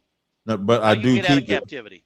because I keep the How- law. Go But ahead, the brother. part that you're missing is that we also believe that our repentance or salvation is through our King Yahweh Shah Mashiach.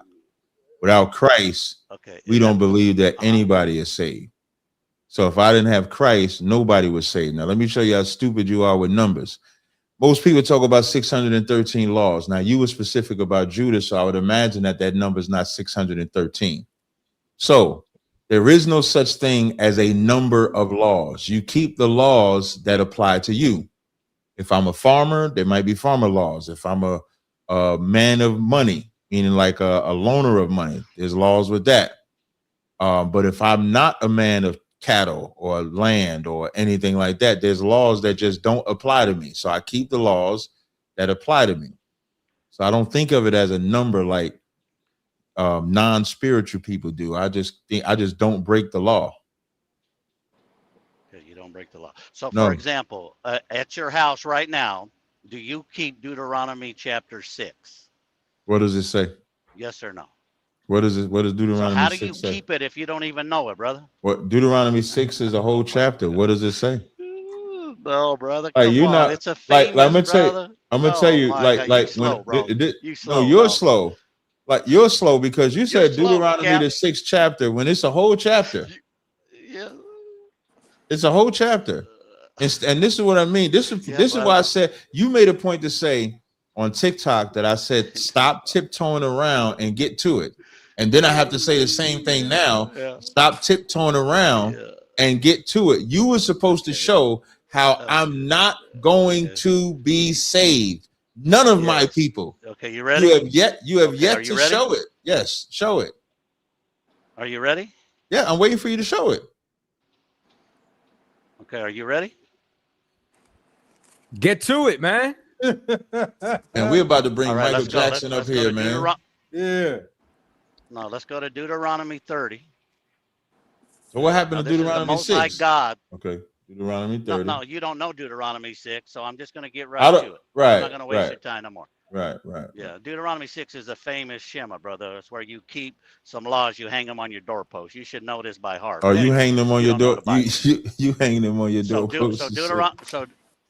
so Deuteronomy 30, this is the Most High God given a prophecy. What are you reading? If you're living Deuteronomy 30, we're going to start in verse 1, right from the top. So I'm going to pull it up. I just want to let you know Deuteronomy 30 is the Most High God given a prophecy that you are living in according to your school. So if you are in the Most High God's prophecy, you can't be in another prophecy at the same time you're in this prophecy. So according to this prophecy, you're going to see right now, there's physically impossible for you, your school, to get salvation, brother. So I'm going to pull it up. You got to bear with me. I have it in know front of you- me. Deuteronomy 30:1. And it shall come to pass when all these things shall come upon thee, the blessings and the curse which I have set before thee, that thou shalt call them to mind among all nations, whither the Lord thy God hath driven thee. And shall return unto the Lord thy God, and shall obey his voice according to all that I command thee this day, that thou and thy children with all thine heart and with all thy soul, that then the Most High thy God will turn thy captivity and have compassion on thee, and will return and gather thee from all nations, whither the Lord thy God have scattered thee. Do I keep reading? No, that's it right there. So did you get it? Or you didn't understand what you just read? You're supposed to be showing me how I cannot get salvation. You're supposed. Okay, All I here, did was brother. read the scripture. I am. All I'm I gonna did break was it read down. this. I know, I understand. Go ahead, Cap. Sorry. Like, you're wasting my time right now. I just want you to break down how Israelites like me are not going to get saved based on Deuteronomy 31-3. All right. So again, you read it because you don't have reading comprehension. I got to break it down for you. So let me school you and teach you, brother. So verse 2 is the key. You should have got it. And it says, and shall return unto the Lord thy God, and shall obey his voice. And then it says, according to, Cap. So now it's telling you directly how you obey the Most High God's voice. According to all. That Hebrew word right there is K-O-L. Kolai, which means everything that he has commanded you, Cap, this day, you and your children with all thy heart, with all thy soul. Now look what it says, that then, now you should have reading comprehension, when it says that then the Most High God will come get you out of captivity from all the places he put you to. But what do you have to do first, Cap, before he comes and gets you out of captivity?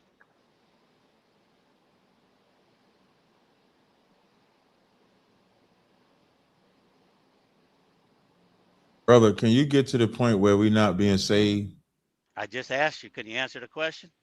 No. When you can get to the point where we're not being saved, then I can answer. This is like child's play what you're doing right now. This is totally stupid. But if you can get to the part where you said we cannot be saved. No, but you haven't read nothing to me yet that says we cannot be saved. Okay, it's Deuteronomy. Did God judge Israel by an individual or by a nation, Cap? Again, are you in the curses? I'm not answering your question. You made the claim. Answer. You made the claim because you don't know, dude. Just be honest. You don't know. I know. Just know. Well, I'm glad my audience knows. Everybody in this audience knows that I can answer the question. But you made the claim that we cannot be saved. Cannot. But okay, but you're not telling me how we cannot be saved. Right. It's okay. It's right there because then just say it. If it's right there, then you break it down. You're making when I tell a white man he can't be saved, I go to Romans 9:13 and say God hates the white man. I don't play around with the scriptures. Yeah, I know. You're playing with the scriptures. So if you're telling me that I cannot be saved, don't tiptoe. Don't be vagina. Like your vagina right now. Can you be a man? Yes. Okay, so tell me how we not getting saved. I know, but the problem is though, Cap, right? Just like you said, you go to Romans 9:13 and says God hates the white man. Hey, brother, you got 30 seconds. Hey, brother, you got 30 seconds. Brother, you got 30 seconds to show how Hebrew Israelites can't get saved. Okay, because Deuteronomy 1:1 is the words that God spoke to all of Israel. Deuteronomy chapter 30, Cap, is saying all of Israel has to keep all of the commandments in Deuteronomy first. Then he will come get you out of captivity. That will never happen. That means every so-called African American, Puerto Rican, what do you guys call Haitian, Dominican, would have to keep all of the laws in Deuteronomy first. Then the Most High God will come get you. You haven't kept the laws since you've been in the truth. So no, it will never happen. This is the most stupidest argument I think I've heard in my life. When I read Deuteronomy 31-3, I didn't see where it said all Israel was going to do anything. This man said he believes in the Old Testament. Deuteronomy 30 is not the only place that talks about repenting in your captivity. Chronicles talks about it. Jeremiah talks about it. Isaiah talks about it. It's all throughout the Bible. Jeremiah says that we're going to be under a new covenant before we get gathered because we broke the old covenant. So I don't understand this questioning. Here's what his question is hinged on. His whole hingement is to just say, I don't keep the commandments. And this is a man that has no faith in God at all because he does not believe that we could actually repent and change and obey God. I do. And I don't concern, like you're the kind that would have us killed. I remember when in the book of Exodus, I believe the 32nd chapter, when the Lord was going to destroy all of Israel, Moses didn't be like you and say, well, go ahead and destroy them, Lord. They deserve to die. Moses pleaded with God to save and redeem Israel. That's what he did. You have no concept. You are completely stupid to say that we can't repent. Excuse me, to say that we won't be saved because you believe that we break the law. My only question to you, give me the laws that I'm breaking and proof of the laws that I'm breaking. Yeah. This already, Cap. And I'm sorry that you don't have the brain power to understand, bro. Give me the laws that I'm breaking, man, and the proof. I know you're just going to. I am going to remove you. I am absolutely going to. You're going to drop me. I'm not So emotional. what is 5 plus 5? I asked you to show me the law. Your brain, brother. You're getting emotional. Why can't you just show me the law that I'm breaking and prove it? Yeah, brother. I just told you Deuteronomy 6. You don't even know Deuteronomy 6 and what? Passover. Okay, brother. Where did you keep the Passover this last time? Where did you keep the Passover, Cap? Houston, Where did Texas. you keep the Passover? Okay. Houston, you Texas. Just broke the law. How? Breaking the law? How? Because in No. Deuteronomy, God says you do it only in the place he chose to place his name. That's right. And he chose Houston, Texas. Damn right. Okay, show me that verse. Book, chapter, Ezekiel, no problem. This is Ezekiel 11 and 16. This is one of the most beautiful. Yeah, I know. Don't get mad because I believe in the Bible and you don't. Okay. So did you keep the Passover? No, I didn't keep the Passover. You broke the law. You see how he broke the law? He didn't even keep the Passover. Listen, I at least kept the Passover. He didn't even. No, don't believe that God. Well, he don't believe that God can be a sanctuary to him. But I do believe that God can be a sanctuary to me. This is Ezekiel 11 and 16. Therefore saith the Lord, like the Lord God, although I have cast them far off among the heathen, and although I have scattered them among the countries, yet will I be to them as a little sanctuary in the countries where they shall come. How does that marry to Deuteronomy, the 30th chapter? When the Lord said he's going to gather us, that's talk about his spirit coming upon us. So in this land called America, his spirit came upon us and we repented of our wicked acts. So we no longer sinned against God and God became our sanctuary. This man don't even keep the Passover. Right. So you came on here to tell me I don't keep the law, but you don't keep the law. Goodbye. Yeah. Thank you, Kadazar, for setting me up with that. You're very welcome, Cap. Man, I don't want to hear that shit, man. Hey, man, Cap tell me find people for the show. I find I'm just following orders. That's what I do. I'm a soldier. You're good. You're good. Hey, did you talk to the guy? Yeah, I talked to the guy about the thing. The first thing or the second thing? It was the third thing, which is why I had to get rid of the thing altogether. All right, so now we go come back. Stevie the Bull, you got another question?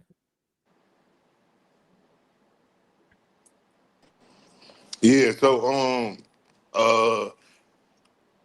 how do I know y'all was saying like keep the law or whatever, but when you in transitioning to switching over, damn, my bad, I'm eating something.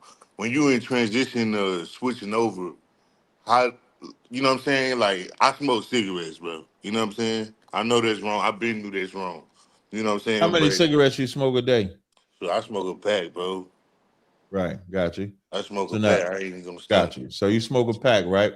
Now, first thing you got to understand with them cigarettes, you know that's a demon, right? No. Yeah. And what's the Yeah, it's a demon. The demon is in you. That's why you know what the demon wants you to do, to kill yourself. Right. You are on the way of death. Right. The Surgeon General warning says it causes cancer, right? Yeah. But you smoke 20 a day anyway. You're telling God to kill you. That's what you're doing. Now, when it comes to addictions, addiction is a very strong thing. Some brothers or sisters can quit that addiction cold turkey. some need to wean themselves off of it. So can you reduce yourself to, let's say, 13 cigarettes a day? Yeah, I could. Yeah, I could try to do that. Yeah. Yeah, what I would suggest you do is, instead of smoking 20, and I want you to count them, instead of smoking 20, try I say it two ways. I would try cold turkey, but that's everybody can't do that. Mm-hmm. But I would say try to shut it down to 13 a day. You just cut out 7 cigarettes. And then you do that for, let's say, a week. Then you reduce it from 13 down to 5 cigarettes a day. Now, what's going to happen is you have to get out of the routine. I'm pretty sure you smoke after you eat, right? Yeah. Smoke when you wake up. Mm-hmm. Smoke when you finish fucking. Yeah. Smoke in the bathroom. Yeah, smoke in the bathroom. I chain smoke. Yeah. Yeah, smoke in the bathroom. You just smoking. What's your stress like? What's your stress like? I was in the army. So did you go to war? No, I ain't go to war, but I had experienced some stuff in there. I don't really like to, talk about. You ain't got to. Yeah, you ain't got to say it here, but you should get counseling about that, because that chain smoking and that stress, you think the answer is in that cigarette, and the reason why you got to smoke 20 is because the answer is not in that cigarette. Yeah. There's no narcotic that can cure you. Only the Lord can cure you. Right. So you got to mark in time. Will you now? What I'm asking first, are you going to accept my counsel? Yeah. Don't sweat. The reason why I say that is because the Lord is hearing what you're saying. The Bible says in Ephesians the 6th chapter, do not be a man pleaser. So don't tell me you're going to cut it down to 13, but then when it gets off, because I don't see you, the Lord is going to see you, and the Lord is going to hear you. If you smoke that 14th cigarette, the Lord is going to see you. What you can do, though, like sometimes I be throwing it out. You know what I'm saying? I don't start throwing it out. Yeah, there you go. Because it bothered me. You know. Yeah, once you get out of the routine, that's really what you got to break. The routine of, like, I used to smoke weed. I had gave up cigarettes when I was when my oldest daughter was born in 2001. I gave up cigarettes that December for her. Mm-hmm. But my weed consumption went through the motherfucking roof. Yeah, see, it's almost like I replaced it. Yeah. To where before I came into the truth, I was smoking probably like 3 blunts a day. I could drive the car, roll a blunt. It wasn't shit. Yeah, I'll give you a funny story. I was a software specialist. I used to install phone systems, networking, and stuff like that. So I did the whole network for this police station. I leave, go home, smoke this blunt. I'm high. The police station called me, talk about they got problems. Now I got to sober up because I got to go to the police station to fix their problem. So I put the Visine in my eyes and all that shit. Now I'm around these cops. I'm high. Now they don't smell it, of course, because I done got the smell off me. I done clean myself up, but I'm high in the motherfucker around these people. But it did not stop me from smoking. Right. I only stopped smoking when I came into the truth, and I did it for Yahushua. That's how I stopped. I stopped cold turkey. November 29th, 2009 is the last time I ever smoked anything. And the crazy part, I had stopped smoking before that. So I stopped smoking like earlier that week. And my wife had gotten into a car accident, and my weak ass went right back to going to roll a blunt. And when I rolled a blunt, that's when I realized how vagina I was. I was so vagina that I put my strength in a marijuana plant instead of strengthening myself, strengthen the Most High, strengthen anything. I put strength in a plant that can't do nothing for me. Yeah. And I felt so fucking weak that I gave my life to Yahushua. I told him I would never smoke again, and then I quit cold turkey. I never smoked since then. So you're gonna have to do it for more than just yourself, because at some point you either like dying or you like living. Right. So I like living. I like living. So because I be feeling bad, you know what I'm saying? But we're gonna find out. I seen somebody said, like, when you come into the light, you like, now that I found y'all or whatever, they say I'm gonna have to pay for them for smoking these, you know what I'm saying? Smoking the cigarettes. You say you got to, what you mean? Who said you got to pay for it? I think I seen somebody say that. When I was watching don't listen to none of them. Don't listen to none of them. You're only gonna pay if you reject this counsel. The Bible says, this is what the Bible says about counsel, and that's why I asked you if you accept my counsel before I gave it to you. Okay. Because the Bible in the Apocrypha, let me get this verse for you real fast. Bear with me 1 second. So you said 13. Yep. You want to do 13? So I got 5 Or right at least, now.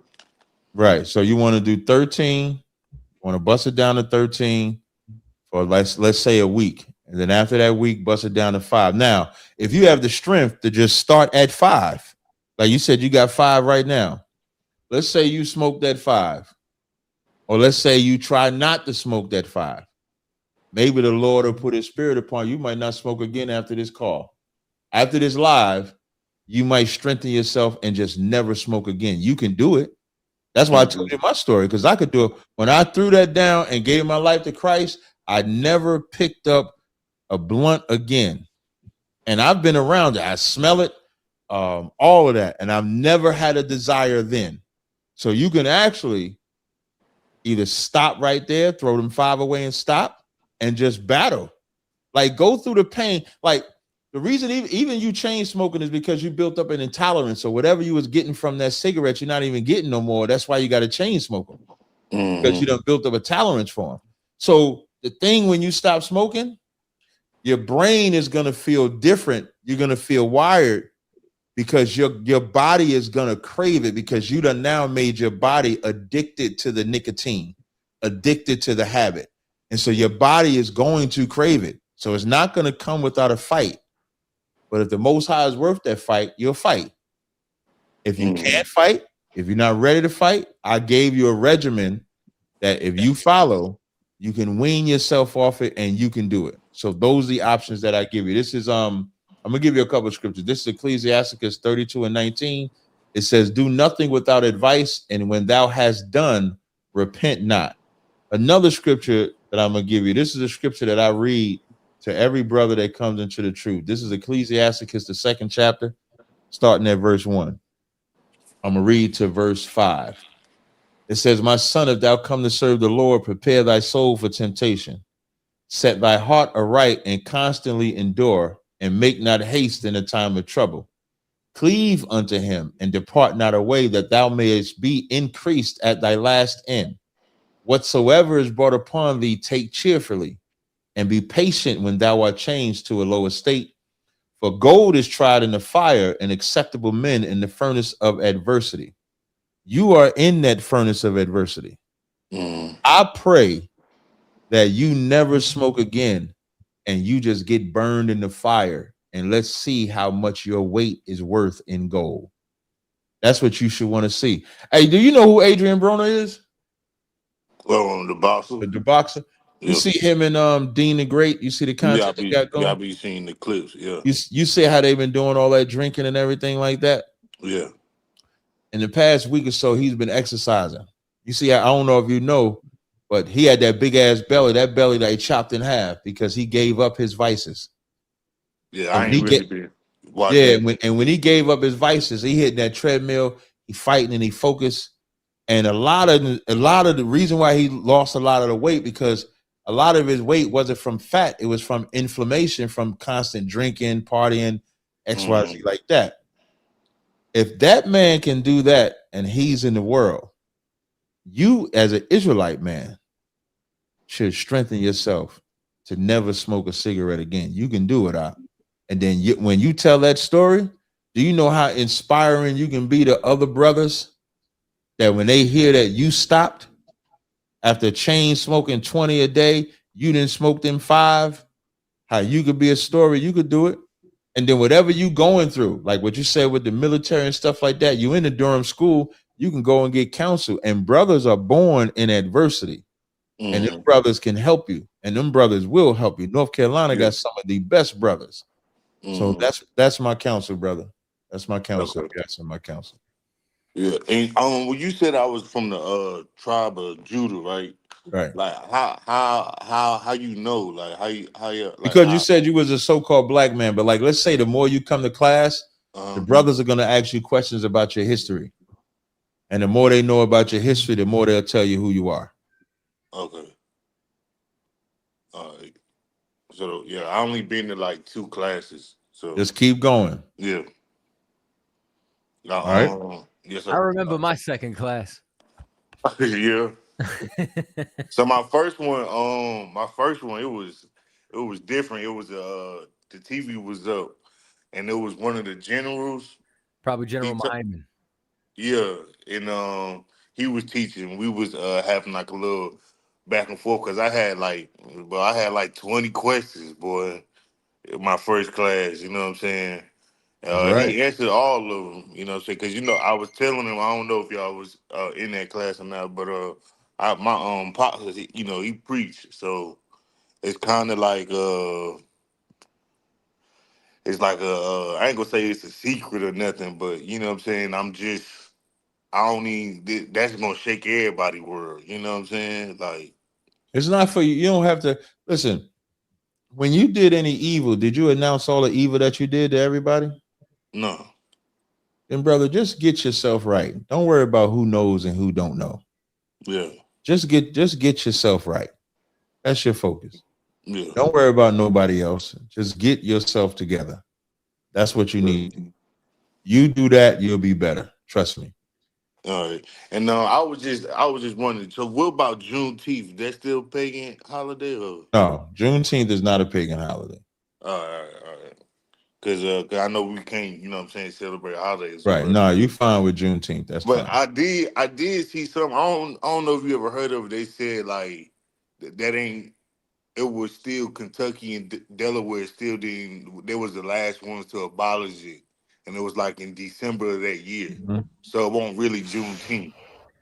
Well, I it don't know if you really, ever heard of that. it really took like 10 years that the military had to send the government had to send the military all the way down to Texas just to be able to free some of the slaves. So it's Yeah. but we But I'm not saying, free. yeah, after Texas, then it was Kentucky and Delaware. I think was the last 2 states. It took But damn near 10 years for it to take effect. So it wasn't 1865. It was more like 1875. oh, okay. But Texas wasn't the last state to abolish it though. It was a couple of others in the South, but that was one of the last ones. Oh, okay, yeah. But the point is, we still in captivity. Listen, Yeah. emancipation don't even mean freedom. It means exchange of goods. We went from private Where ownership. y'all get all this knowledge from, man? What government school y'all Class, go to, nigga. bro? Get to class. Come Man, to y'all know a class, lot brother. of shit, boy. Yeah, come. You gonna know a Y'all lot of some shit bad when you boys, come boy. to class. When you come to Yeah. class, and the more you I'm come to trying to get class, like that, boy. you gonna know a lot. Yeah. I've been doing this show with him for 12 years. This ain't happened overnight. And he Yeah. listen, Cat used to go to Philly every single night. He sat at the foot of Commanding General Yohana, went to class every night, then went to camp. I come into school, they kicked him out of Philly. I'm kidding. You know what I'm saying? But and then we watching the General's show Monday. We got class Tuesday, Wednesday. Cat picked up an extra class to teach us Sunday. We had camp on and we used to do this show midnight to 2 a.m. Dang. Yeah. Mm-hmm. So look, I seen another thing. They said it was a Frank something who started it. You Started talk the about school. FS Cherry. Cherry? That's it. So you don't want to say that he started it. What that is, so like what the white man does, they like to put dates and times and stuff like that on things. There was always an oral tradition of us being Israelites. Right. That makes sense. Yeah, Because that's don't how the let the Bible white- was at first. Yeah, right? the white man don't control Yeah. when we was saying we was Israelites and no shit like that. But that's Yeah. what they say. That's the people that they mark because they locked him up for saying he was an Israelite. That's what they put in history. But that's not what we go Okay. by. Okay. And now I learned that in class and stuff. That's correct. All right, yeah. No, this it's just crazy, but it's just like Hey, Kyle, I don't do know. got to roll though because I got to get up at 4:15. Oh, well, Cap, All right. we over the time. Brother, stay in class. That's the moral of tonight's story. Yes, sir. All All right. I hope. Hey, Lord be with you with that cigarette thing, man. I hope you yeah, stop. for sure. Yeah, All right. no, 13 tomorrow for sure. All right. Show. Yep. Shalom. Cap, so nice of you to join us this evening. Hey, shut up, man.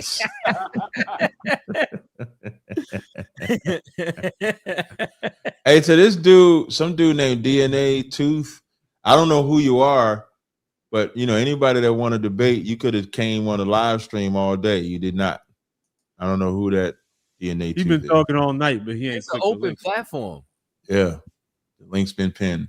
But we do appreciate y'all rocking with us, man. Until next time, shalom. Shalom. Hey, man, big up for your donation.